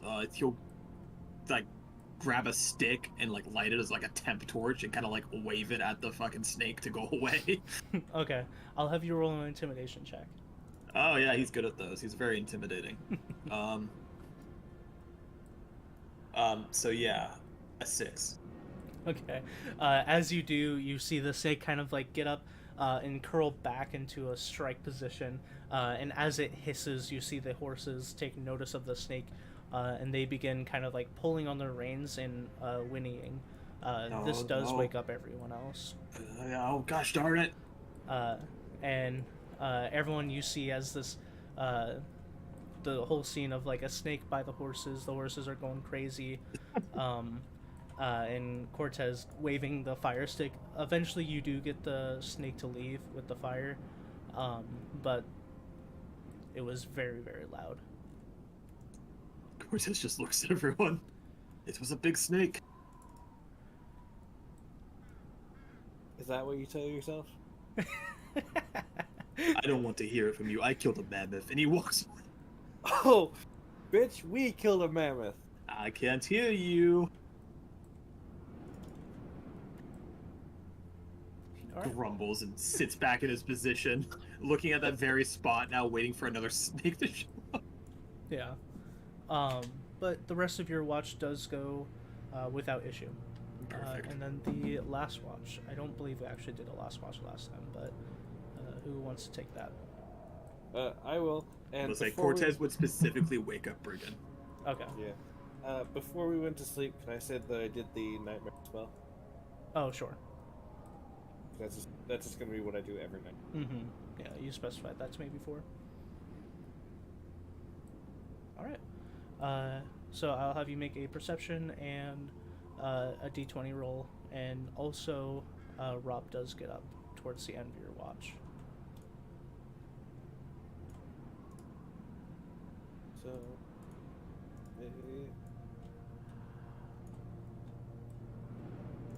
perception 25, Okay. and then d20 roll 7. Okay. Oh, sorry, it was a 26. 26 for perception. All right. So...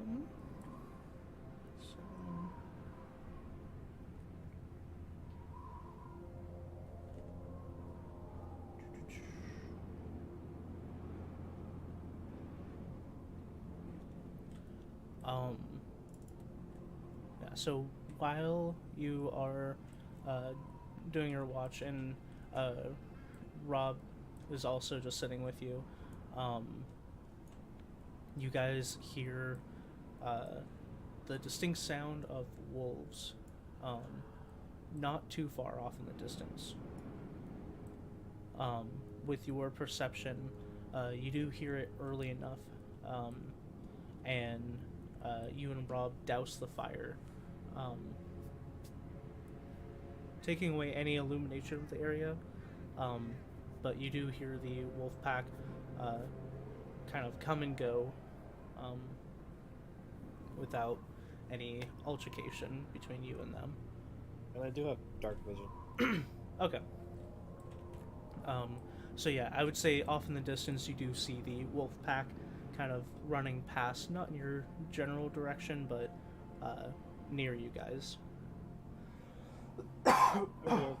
And at the end of my watch, when everyone is probably supposed to be waking up anyways, I'm going to find a cup of water or water something, Okay.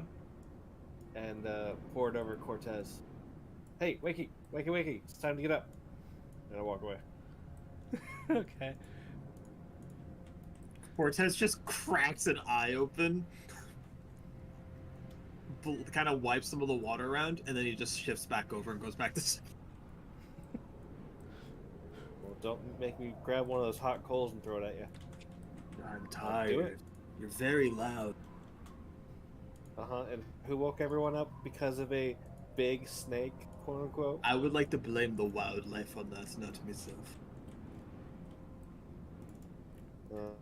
You know, maybe the wildlife should stay where it's at, and I stay where I'm at, and then no one would get woken up, and it wouldn't get scared by fire. You got scared of the big snake? You would have gotten scared by the big. Actually, no, you probably would have eaten it or done something weird to it. Never mind. It gets up. No, what you do with the snakes is you boop the snoot. At least that's what someone told me once. Does that mean you're remembering things? No, I think someone in the village said something about booping snoots or something. I'm watching you. Is Grumsel still watching the guy, by the way? Yeah, you see like dark black eyes as he's still in like the exact same position. Cortez is gonna walk over to Grumsel, clasp him on the shoulder. We need to work on your understanding of things. Go to sleep on the cart. He's just gonna regroup with everyone else after. Okay. But yeah, you guys do get a full rest. And you wake up, you pack up your camp, put out the fire, and get on the cart. Perfect. Is there anything else you guys want to do this morning before you take off? No, other than Cortezing, preparing his daily talismans and stuff like that. Mm-hmm. So.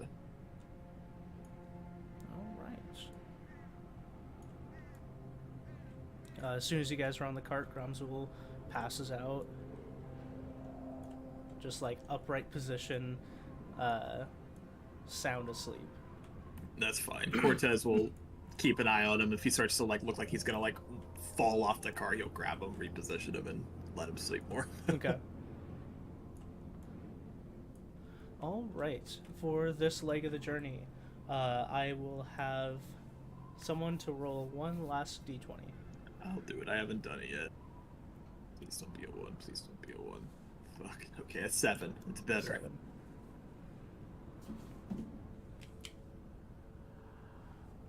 Okay. This leg of the journey, it's nice. The wind picks up a bit, and it's a little cooler than the rest of the trip, but it's a nice breeze on another sunny day. And pretty soon, off in the distance, you guys see the beginnings of civilization in the town of Tagama. Awesome. I will pull you guys to the board, just to show you. Cortez is gonna break a conversation with Rob if possible before we get there too. Okay. Whenever you're ready for that. Yeah, go for it. Okay, so yeah, when he kind of pulls his horse around to a spot that's within reason to talk to him, Cortez will kind of flag him over. Got a question for you. Yes, Cortez. Where are you from exactly? This is quite a distance out. I know you say you were out hunting, and that's respectable. I mean, I can understand hunter to hunter what that's like, and you kind of nod. Oh, well, yes, I have been staying in Tagama for some time, but originally I do hail from the Galeheart Order. Galeheart Order? That is quite a distance from you to be home then. Yes, I tend to travel around, and similar to your friend here, Ulu, I go out looking for specific things to hunt down, which wouldn't be much exciting if I stayed to one territory. I suppose so. And what organization do you work for? Or are you more of a mercenary type? More of a self-starting monster hunter. I have to build a reputation before those others invest in me. Those letters that he had, Mm-hmm. they were sent to him. Was he the one that wrote them, or were they sent to him? Uh, there was no mention of a Rob in those letters. Interesting. Who was it signed by at the bottom? It was signed by...